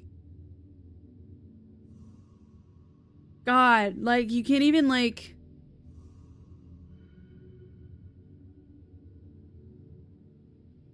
You can't even, like, being in her position of, like, knowing, like, you fucked up. And, like, your only option is to, like, make sure like this never, like, ceases to exist, because the only thing left to do is kill you, and that's like, oh, that's actually horrifying. It's actually horrifying. That is like,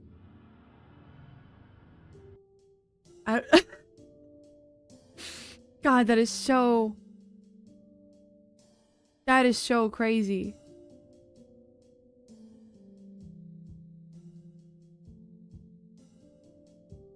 That's awesome. Wasn't there one more? I'm sorry, I thought I was... Hold on. Sorry, I'm scrolling back up through chat because there was another one that I saw. I can't remember if it was before or after we read Due's SCP.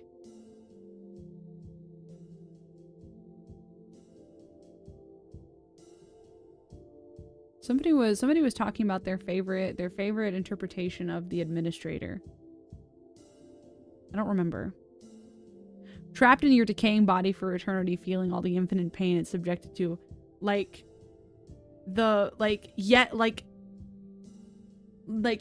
feeling parts of your body that you couldn't in life, because like the nature of death is just feeling that pain forever. So like every hair on your head and like no matter how far it decomposes, like down to the fucking molecule.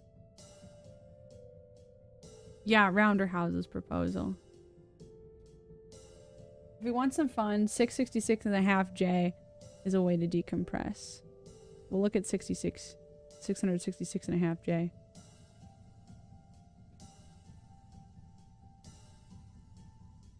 The URL is Rounderhouse proposal. How long is it? Is Rounderhouse proposal as long as the other proposal? 666.5J. Wait, is this it? Or does it have to be in a half?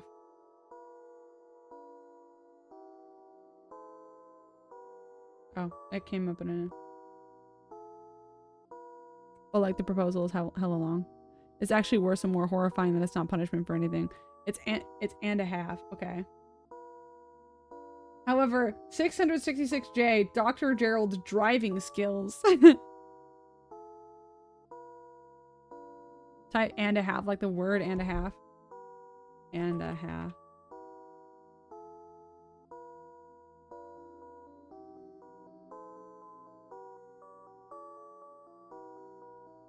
Wait, what about 0.5?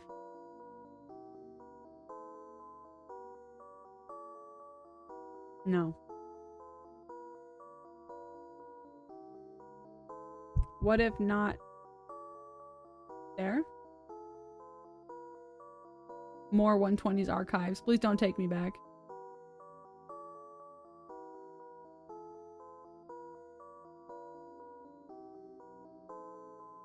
This is the URL. Okay, hold on. Okay, hold on. Okay, hold on. Hold on. Hold on. Hold on.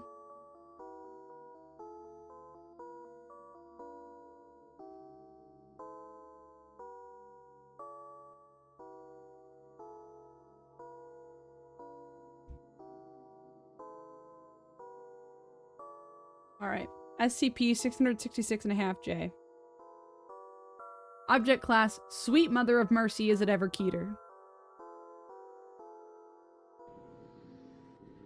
Special containment procedures. A minimum of 7 on-site staff members of Abrahamic faith must be present in SCP-666.5J's containment chamber at all times.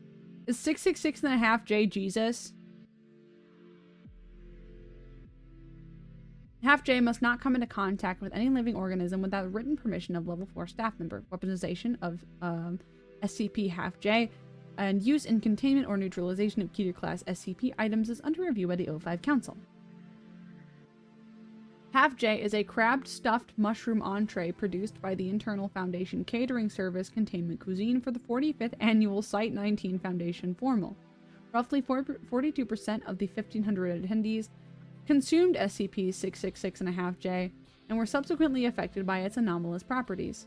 666.5J's effects started to become apparent approximately 1 hour after the conclusion of the main course, at which time event-goers began to complain of slight abdominal pain. By the second hour, many attendees were complaining of significant digestive distress, and all restrooms in the immediate vicinity were filled to capacity with extended queues.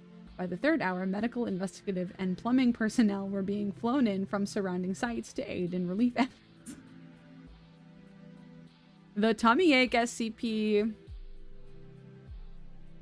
Those who have consumed Half J say that it has an odd salty tinge to it, likely caused by an experimental salt substitute used in its creation. It has been theorized that this substance is the root cause of Half J's anomalous properties, although food poisoning as a result of poor hygiene amongst culinary personnel has also been considered. All staff members affiliated with Containment Cuisine have been put into custody for interrogation purposes as well as in the individual's own well-being. When consumed by a human subject, Half J triggers 5 stages of localized K-class scenarios within the subject's digestive system. In its initial stage, Half J causes a brief period of mild nausea, followed by a sudden and urgent need to relieve oneself. However, the instant before the crucial moment of blessed release, Half J triggers a DK-class dominant shift, seizing control over the subject's nether regions and causing a massive shutdown of all subjects' bodily exits. The deep carnal desire for relief increases to the point that it becomes downright crippling. Subjects often experience shortness of breath, extreme jaw pain from clenching of teeth, and mild bruising on hands from putting a remote toilet bowl into a death grip. After 15 to 20 minutes of the subject's intestines experiencing a level of containment rivaling that of SCP-106 and involving substantially more screaming, the subject will experience a brief RK-class rapture scenario, feeling a relaxation in the lower muscles, a wave of elation, and a fleeting hope that the worst has passed. Following this, the gates of hell open up within the subject's intestines as Satan himself violates the subject's anal canal with a pickaxe. A sudden SK-class scorched earth scenario completely erases the interior lining of the afflicted's digestive system. as unholy murder flame rages throughout in a demonic vortex at a temperature of roughly, holy crap, on a cupcake degrees Kelvin. Every happy memory, every recollection of peace, joy, or anything other than sheer teeth-shattering agony is volcanically obliterated in a gastrointestinal supernova of biblical proportion. What the fuck? Oh my god. Subjects may experience blackouts or periods of lost time during this phase. Their state being reduced to a tear-blurred haze of torrential sweat, agonized wails, and desperate gasps for air. This continues for the next 2 to 3 hours. It is common for subjects to briefly hallucinate during this stage, creating comforting mental scenarios in which they are violently murdered by various Keter class SCP entities. Any last vestiges of hope are crushed into tiny nubbins as subjects undergo CK class total containment failure, finally expelling the contents of their bowels in a magnificent riptide that could best be compared to a single large leak in the Hoover Dam, an unfathomably vast expanse. Jesus Christ, this is disgusting. Oh my god. Someone is calling me, but it says spam risk, and I'm busy reading about liquid shit, so I think we're good. Subjects have described the experience as the digestive equivalent of one's life flashing before their eyes, with every meal eaten during an individual's lifetime excruciatingly funneled out in reverse chronological order. That's so fucked up.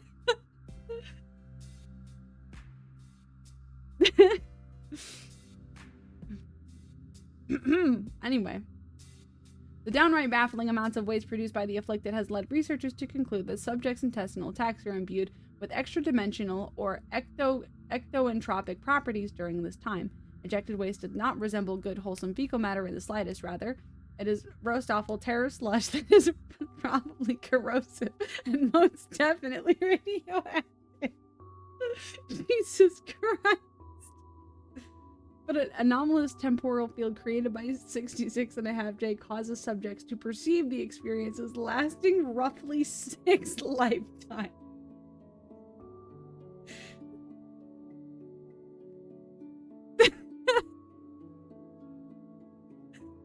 I'm sorry, the love me some pickles green text? I'm not gonna ask. I'm not gonna look it up. I'm not gonna look that up on stream. I don't trust that. I don't trust that at all. This is making me think of the, me personally, I'm thinking of the Reddit diet soup. I don't know if any of you are familiar. But it's just this I don't know, like bougie diet soup that like gives people tummy problems. And there's a bunch of like hyperbolic reviews of like how awful you feel after you eat it. Oh my god.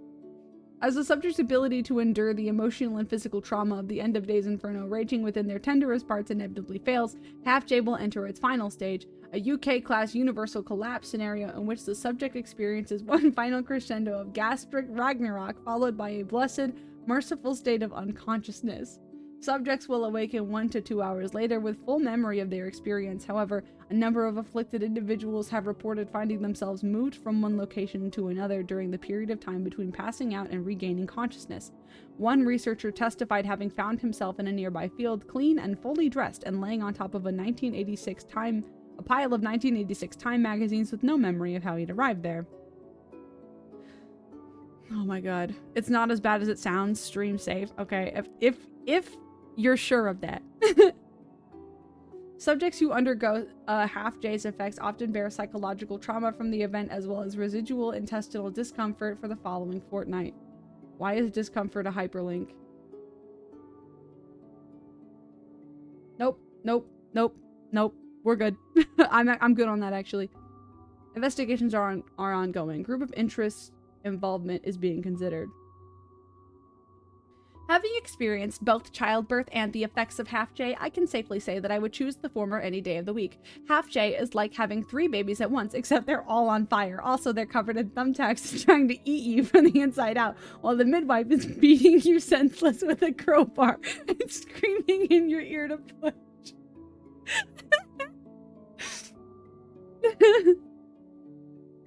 I ordered the beef entree and therefore cannot give any first-hand accounts of Half J's effects. However, I can say with certainty that I've seen Keter-class containment breaches cause less pandemonium and widespread demoralization.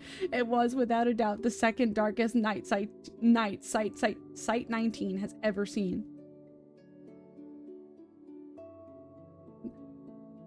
The darkest night being, of course, the ill-fated Breakfast with Dolly Parton fiasco, of which few dare to speak of even to this day.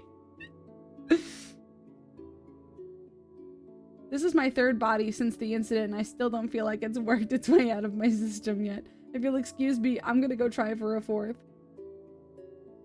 With every passing week, I lose a little more hope of ever standing up straight again. I have stared death in the face, and he is garnished with parsley.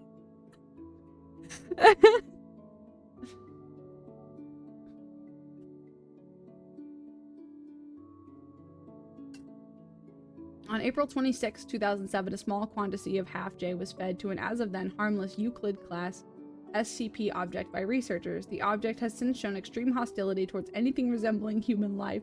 Additionally, a mysterious substance of unknown origin manifesting on the floor of the SCP's containment chamber has created the need for routine cleaning.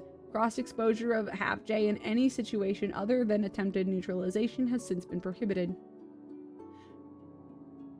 Despite objections by the Ethics Committee, a meal of Half J was fed to SCP-682. At the apex of Half J's wrath, 682 threw his hands in the air and screamed, "Yog Sothoth, take me now," and willingly left this mortal coil. Neutralization deemed successful. Jesus wept. It's the spoil. Okay, you're gonna tell me that it's stream safe, and then also that it's a you spoilered it in the Discord server. Jesus wept.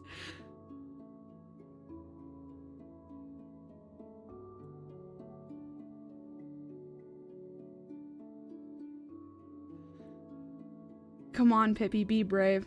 Okay, here we go. Hold on.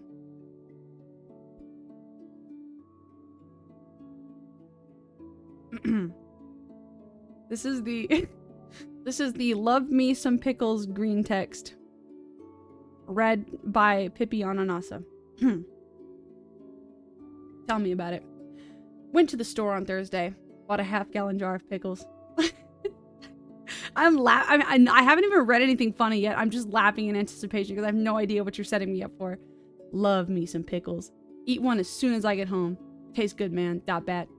So good. I decide I'll have a few more. Walk back to my computer and start to work, but the urge is not sated. Not by a long shot. Come back to life-giving pickle jar several more times. Eat several pickles each time. After an hour, the jar is empty. 400% of my daily sodium never tasted so good. 30 minutes later, I hear churning in my stomach. God damn it. It's more poop. Hang on, I need to get it out of my system.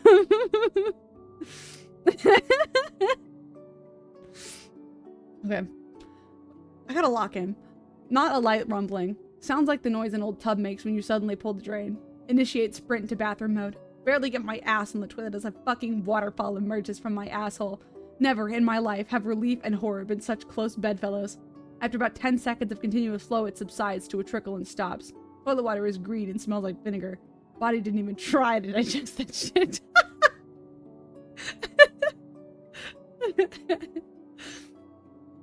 Clean up and go back to computer thinking, thank God that's over. Not even close. 5 minutes later, the rumbling is back, even louder this time. Sprint to bathroom, lather, rinse, repeat. This happens 5 more fucking times.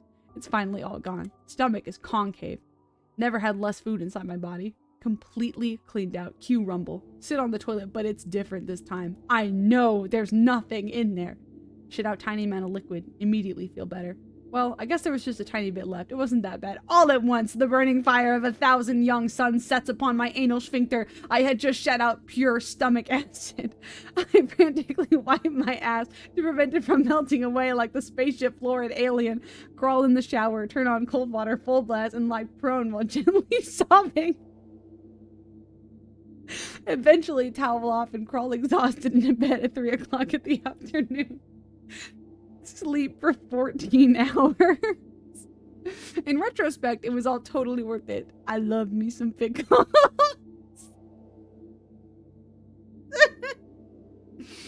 Oh my god. Unfortunately, that is fucking funny. Okay, do you guys remember? There was this... I don't know if anyone is gonna know what the fuck I'm talking about. Back in the day, there was this green text. It was extremely long, but it starts out with the Anon being at his friend's house and going to the bathroom, and they don't have any toilet paper in the room. And Anon gets so anxious about just asking for toilet paper that he panics, and instead he like wipes his ass with a page out of the bathroom Bible that they have just like sitting next to the toilet. And it like the green text completely unravels into this like hero's journey where like he is like completely socially ostracized from his community, so he runs away from home. Yeah, like I don't remember what the fuck happens, but I remember he like goes back home at the end, and it has been multiple years, like it has been so long that his parents thought he was dead. I have to find it. I don't know. How do I even search for that? I'm just typing Bible toilet paper green text into Google. I don't fucking know. Didn't it end with him framing the guy as a pedophile? I don't know. I don't know.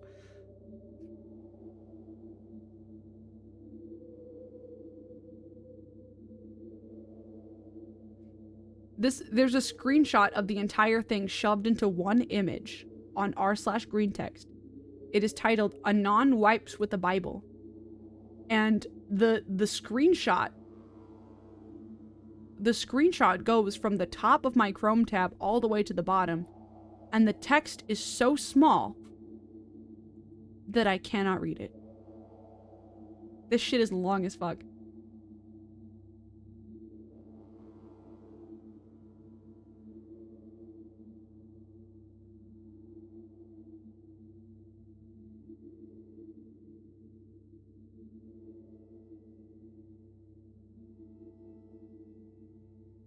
Let me see what the end of it is before I...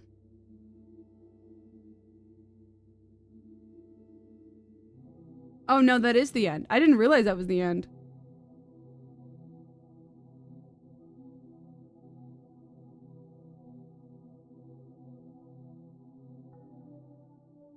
I should clarify that I don't think anything in this green text actually happens. Yeah, but he wipes his ass with pages from the Bible. And it dude, I can't even describe like what transpires.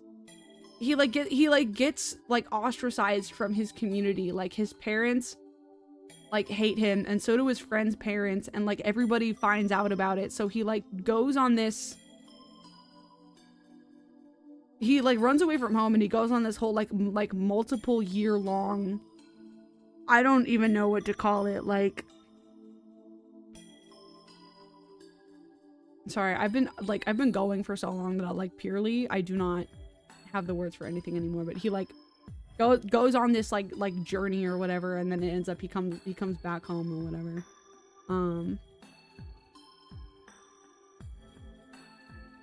Yeah, he travels the country on foot or something. It was a modern odyssey, exactly. Anyway. Okay, I would like to read 666J just because it is titled Dr. Gerald's Driving Skills. And then maybe we'll wrap it up.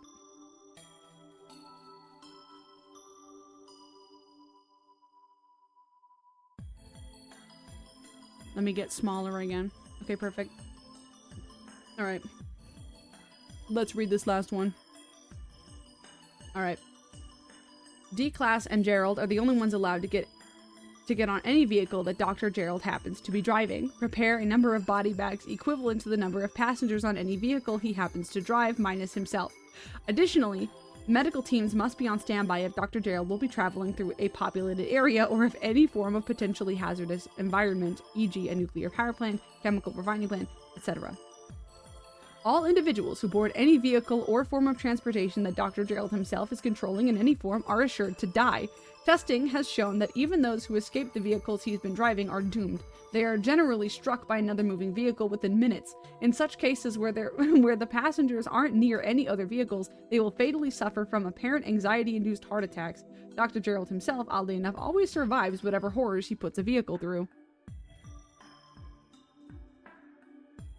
Dr. Gerald was told to take an ordinary school bus full of D-Class to a nearby site. He somehow managed to end up in a demolition derby. Additionally, all potentially hazardous objects seem to become even more dangerous if he is manning a vehicle in the general vicinity. Knives penetrate more than their sharpness would accord. Normally benign oil tankers become moving bombs that will detonate with the slightest touch. Buildings lose any significant rigidity, and pedestrians seem to lose all form of self-preservation, throwing themselves into his path.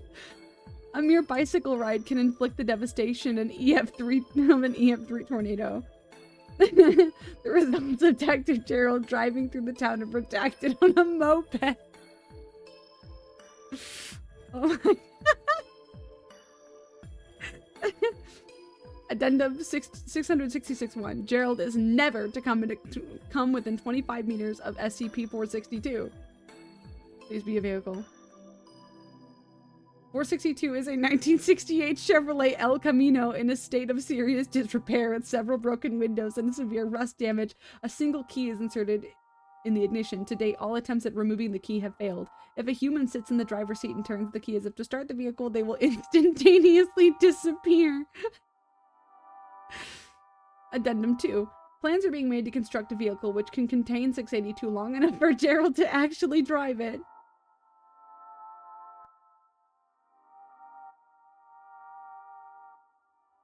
"682 is a large, vaguely reptile-like creature of unknown origin. It appears to be extremely intelligent and was observed to engage in complex communication with 79 during their limited time of exposure. 682 seems to have a hatred of all life, which has been expressed in several interviews during containment. A research team hypothesized that rollerblades are technically vehicles. We tested their hypothesis by Gerald skate into the ORIA's headquarters in Tehran. They were right." Oh my god. 682 is what they fed 666 and a half to? Wait, really?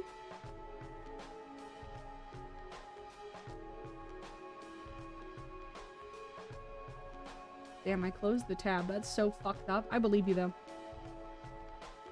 10:07 a.m., March 15th, approximately velocity redacted kilometers per hour. Death toll redacted. We have this tract of land over in Redacted just in case we have some sort of vehicular SCP that needs to be decommissioned. Coincidentally, it is also the only place that Dr. Gerald is able to drive without permission. I'm gonna fucking cry. Oh my god. 682 is a big deal. Okay, well, it doesn't seem to be too long, so let us read 682.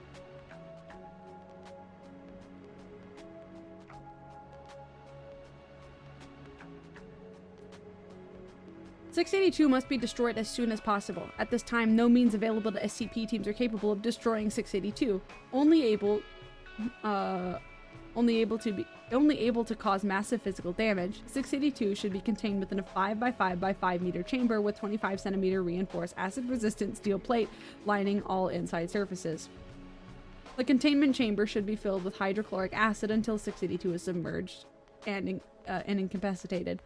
Any attempts of 682 to move, speak, or breach containment should be reacted to quickly and with full force as called for by the circumstances. Personnel are forbidden to speak of 682 for fear of provoking a rage state. All unauthorized personnel attempting to communicate with 682 will be restrained and removed by force.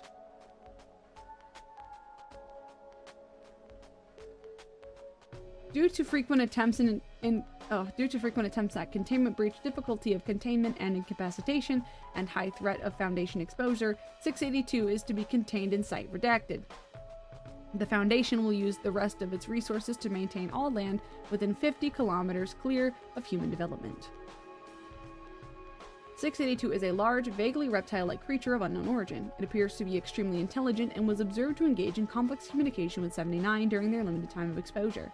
682 appears to have a hatred of all life, which has been expressed in several interviews during containment. 682 has always been observed to have extremely high strength, speed, and reflexes, though exact levels vary with its form. 682's physical body grows and changes very quickly, growing or decreasing in size as it consumes or shreds material. 682 gains energy from anything it ingests, organic or inorganic. Digestion seems to be aided by a set of filtering gills inside of 682's nostrils, which are able to remove unusable matter from any liquid solution, enabling it to constantly regenerate from the acid it is contained in. 682's regenerative capabilities are resilience are staggering, and 682 has been seen moving and speaking with its body 87% destroyed or rotted. In case of containment breach, 682 is to be tracked and recaptured by all available mobile task forces, and no teams with fewer than 7 members are cleared to engage it. To date, attempted breaches have been numbered at 17, while successful breaches have been numbered at 6. Addendum B, portion of recorded strip. Oh no! Now, why did you kill those farmers?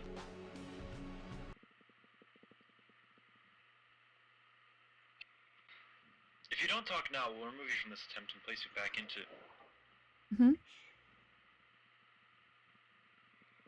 Pardon?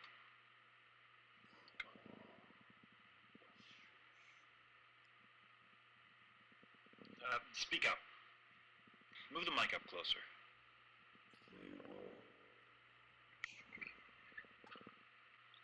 The microphone only has so much gain. Move it closer to it. Don't mess up, man. Look at it.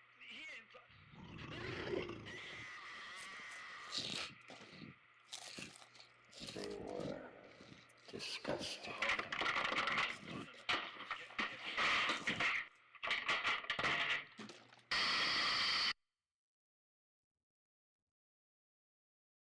Ah.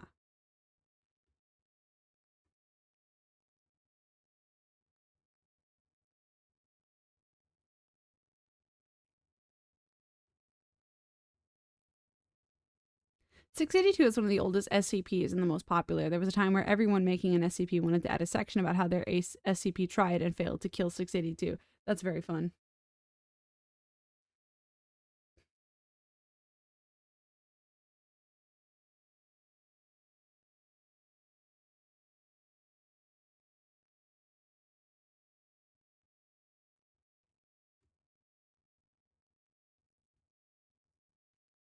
Addendum E is termination options.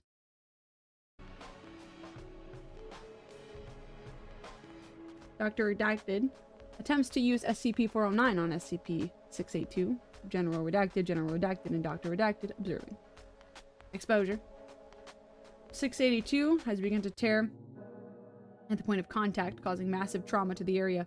682 requests several times to know what it has been exposed to. Crystallization begins. Oh, these are times. 400 hours. 800 hours. Crystallization begins, spreading much slower than normal. 1200 hours. 682 shows signs of extreme pain and begins having seizures. 1300 hours. Crystallization stops at 62% conversion. Crystallized area explodes, causing massive physical trauma to 682. 1400 hours. 682 recovers from exposure despite loss of limbs and organs. 682 begins regeneration, stating that it will attempt to kill and consume all staff involved in Event 682-18. 682 appears to now be immune to 409. Use of other SCP items to terminate 682 must now be first tested on samples of 682 before full-scale testing. In accordance with the Dr. Redacted's recommendations, see 27B6, Redacted and Redacted have requested permission to attempt the termination of 682 using 689. The request is currently pending approval from the Redacted. It has also been suggested by Dr. Gears to use 182 in an attempt to communicate with 682. 182 has expressed reluctance and refuses to enter the containment center of 682 if at all possible. What is 689?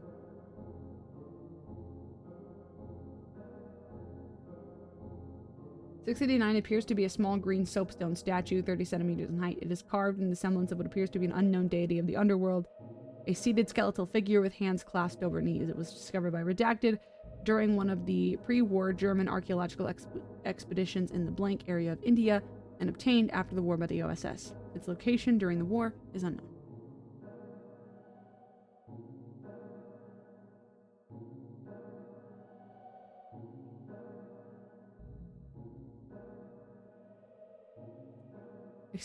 Are these the termination logs?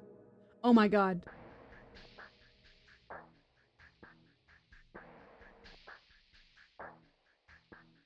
That's so funny. That is so funny. It is so funny that everybody gravitated toward the big lizard. I like that though. Are you planning more SCP streams or is this a one-time thing? Let me go back.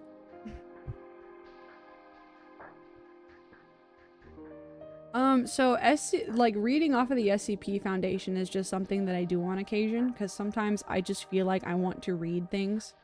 7179 before we go, or we can read 7179. You said that one was short, right? But anyway, sometimes I just get in these moods where I want to read things. So either I'll read off of Wikipedia or the SCP Foundation. It has been a little bit since I have read from the SCP Foundation, but I think now that I'm like a little bit more into it, now that I'm like, I don't now that I'm a little bit more invested into like the recurring names and all of it and whatever, I feel like sort of a stronger pull towards it, sort of like a stronger interest. So I'll probably be on this for a while, to be quite honest with you. Excuse me.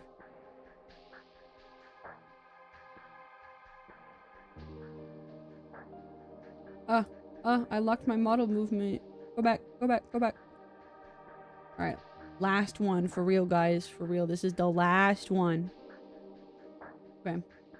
As SCP-7179 is unable to be accessed or witnessed through non-anomalous means, containment is not required. Oh, this is a porthole or whatever. I might have to drop in another time. Would be good to edit these readings into videos. I was thinking about that earlier today. This SCP is part of the Alphabet series. Oh, okay. E is for eternity. Okay. SCP-7179 refers to an unknown number of cubic extra-dimensional spaces measuring approximately 10 kilometers on each edge. Upon any human's death, their consciousness is transported to an instance of 7179 where they will physically re-manifest in the same state they were upon death, except in perfect health. Based on limited observation and experimentation, there are no known cases of human death where the consciousness does not appear in 7179. Yeah, it's a free port! Aside from insignificant differences between each of them, instances of 7179 are functionally identical. Each space is an oceanic environment with a single tropical island in the center. The environment of the space remains at a consistent temperature, one which is of adequate comfort to the deceased individual. Furthermore, 7179 instances never display stormy or otherwise violent weather, and the sun perpetually remains directly above the island, leaving it in eternal daytime. As there seems to be no natural wind in 7179, there is no natural water activity either. Individuals attempting to leave a 7179 instance simply end up on the opposite edge of the same space, with 7179 acting as a functional omnilock. Additionally, the passage of time within 7179 is highly inconsistent with that of baseline reality. Plant life in 7179 bears several different species of edible tropical fruits. Other fruits of unknown species were also present, which are analogous to substances such as alcohol, methamphetamine, and cocaine. Animal life includes several varieties of tropical birds, butterflies, and few instances of domestic pigs. I'm sorry. You're telling me they got the cocaine fruit there? And we're all not booking our vacations right now? Girl. On the coast of each island is a beach house, which contains various amenities and furniture for sustainable living. Each house is home to up to 3 human beings of sexual preference to the inhabitant. These beings seemingly bear no will of their own and are completely loyal to the deceased, but are otherwise completely identical to normal humans. Injuries suffered by humans within 7179 heal at a normal rate, although death is impossible. Seemingly fatal injuries are thus recoverable, albeit quite painfully. Wait a minute. You're telling me that you die, you go to a magical island where it never storms. Nightmare for me, but you go to a magical island where it never storms, they have cocaine fruits, and you get your own free polycule? Hold on. Hold on a minute. Hang on. Addendum 7179-1. The Department of Tactical Theology was able to fully observe an instance of SCP-7179 using an experimental intelligent soul interface construct, Dante.isic, whatever. The construct is mimetic in nature and fuses with the consciousness via the noosphere, allowing data to be relayed back to the physical world. Dante.isic is covertly applied to Paul Hiddleston, a 34-year-old man diagnosed with untreatable brain cancer. Hiddleston perished shortly after the construct was applied, and his consciousness was transported to 7179. Yeah, but the polycule doesn't have any free will, so it's sort of a weird situation ethically. That's a good point. Also, if it manifests 3 humans based on your sexual preference, what if you're multi-spec? What if you're like bisexual or pansexual? Does it like what does it do then? Could like is it just like random, or is it like if you have like a gender preference, does it offer you like two of a certain gender for funsies? Or like if like you're gender blind, what then? What does it do? I gotta know. I gotta know. Arrival. Hiddleston arrives on his instance of 7179. He is standing next to a small beach house. 3 women, appearing to be in their mid-20s, walk out of the house to greet him. After gaining his composure and becoming accustomed to 7179, Hiddleston finds himself comfortable and begins to engage in frequent pleasurable activities such as eating, drinking, drug use, and sexual intercourse. 2 years. Over time, Hiddleston starts to drink and partake in mind-altering fruits with much greater frequency, more than any other activities. 3 years. Hiddleston starts neglecting to eat at all for considerable periods of time. He occasionally attempts to converse with the women on the island, but is frustrated by their lack of agency or individuality. 5 years. Hiddleston ceases his formal activities altogether, spending much of his time wandering 7179. 6 years. Hiddleston becomes panicked and attempts to leave 7179, building a raft from one of the island's trees. Each time he reaches the end of 7179, he appears on the opposite side. After several attempts, Hiddleston collapses in despair for multiple days until he regains his composure and continues his prior activities. 7 years. Hiddleston uses wildlife and plant life on the island to begin pursuing culinary activities. He constructs basic farms and pens to keep and breed animals. His mental state improves as he continues to develop his skills. 18 years. Hiddleston has become an expert in cooking, having both replicated dishes from memory and created new ones. He shows no signs of ceasing as he begins to attempt to crossbreed various plants. 37 years. Hiddleston continues his endeavors, though he begins to show signs of weariness and boredom. 81 years. Hiddleston has once again regressed into a depressive state. He seeks out other ways to occupy his time and eventually begins studying construction. He starts assembling tools and equipment for building. 101 years. After a great deal of trial and error, Hiddleston assembles his first house. He continues building. 287 years. Through a constant maintaining of trees and frequent building projects, Hiddleston is able to cover the island with rudimentary structures. He then focuses his efforts toward maintaining and upgrading the structures until he has mastered their fortification. 416 years. Hiddleston, through study, experimentation, and experience, has managed to fully fortify... My cat just walked in the room, and she started scratching on her pole, and that scared the shit out of me. Anyway. He has managed to fully fortify each structure into usable housing. He begins expanding his structures, adding extra stories and decor, as well as building various watercraft. Hi, honey. Ellie's here. 850 years. Hiddleston's efforts slowly start winding down again as his ability to produce lumber and harvest natural resources reaches equilibrium, and his construction expansion. He starts to tear down and rebuild structures in new ways, remixing them over the centuries. 2009 years. Despite his frequent activity, Hiddleston shows worsening symptoms of depression and anxiety, and he starts to seriously consider the concept of endless life in 7179. Mental state continues to degrade as he searches for ways to keep a sound mind. 5,478 years. Hiddleston starts tearing through his structures without reason. The whole village is torn down after several months. He starts rebuilding again. 11,902 years. Hiddleston attacks the three women, tearing their bodies apart. He shows symptoms of severe stress after doing so, and attempts but fails to take his own life by drowning himself. He continues to build over time, but intersperses his projects with bodily harm to himself. 19,600 years, the three women are fully reassembled. By this point, Hiddleston has grown numb to the concept of violence and begins bodily experimentation on them. 124,000 years. Hiddleston builds a crude structure designed to crush him to death under the weight of several thousand tons of lumber and stone. Upon activation, it completely mangles and destroys his body. 900,000 years. Hiddleston is fully healed. While the experience appears to have been unbearably painful for him, the stimulus allows him relief from the boredom. He repeats the process in multiple different fashions. 5,800,000 years. Hiddleston burns himself alive. His body is fully reduced to ashes before he naturally dissipates. 16 million years.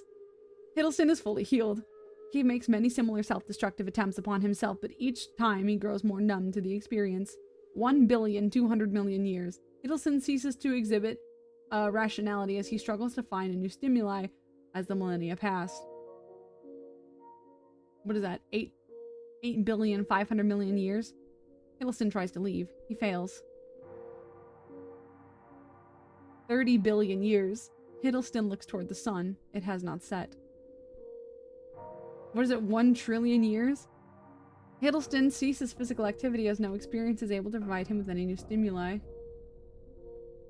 5 times 10 to the power of 28 exclamation point years. What is this? Number too large to ever represent in standard notation. All potential permutations of particles within SCP-7179 have been theoretically reached. Ellie, can you move your fat head? I can't see anything. You're standing right in front of the monitor like a bitch. 10 to the power of 100 exclamation point years. 1 second of eternity has passed. What the fuck? Damn, okay. Come here, baby. Come here, baby. The kitty needs something. I don't know what. But I'm gonna hold her in my widow arms.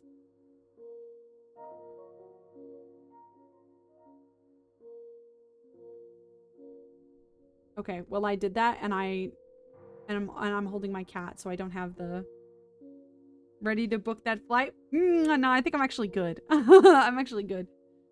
I actually don't think cocaine fruit is worth it anymore.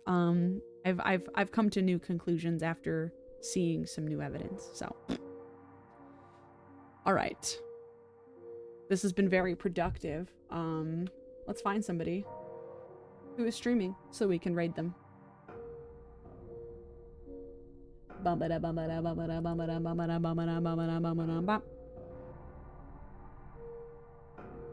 Let's see here.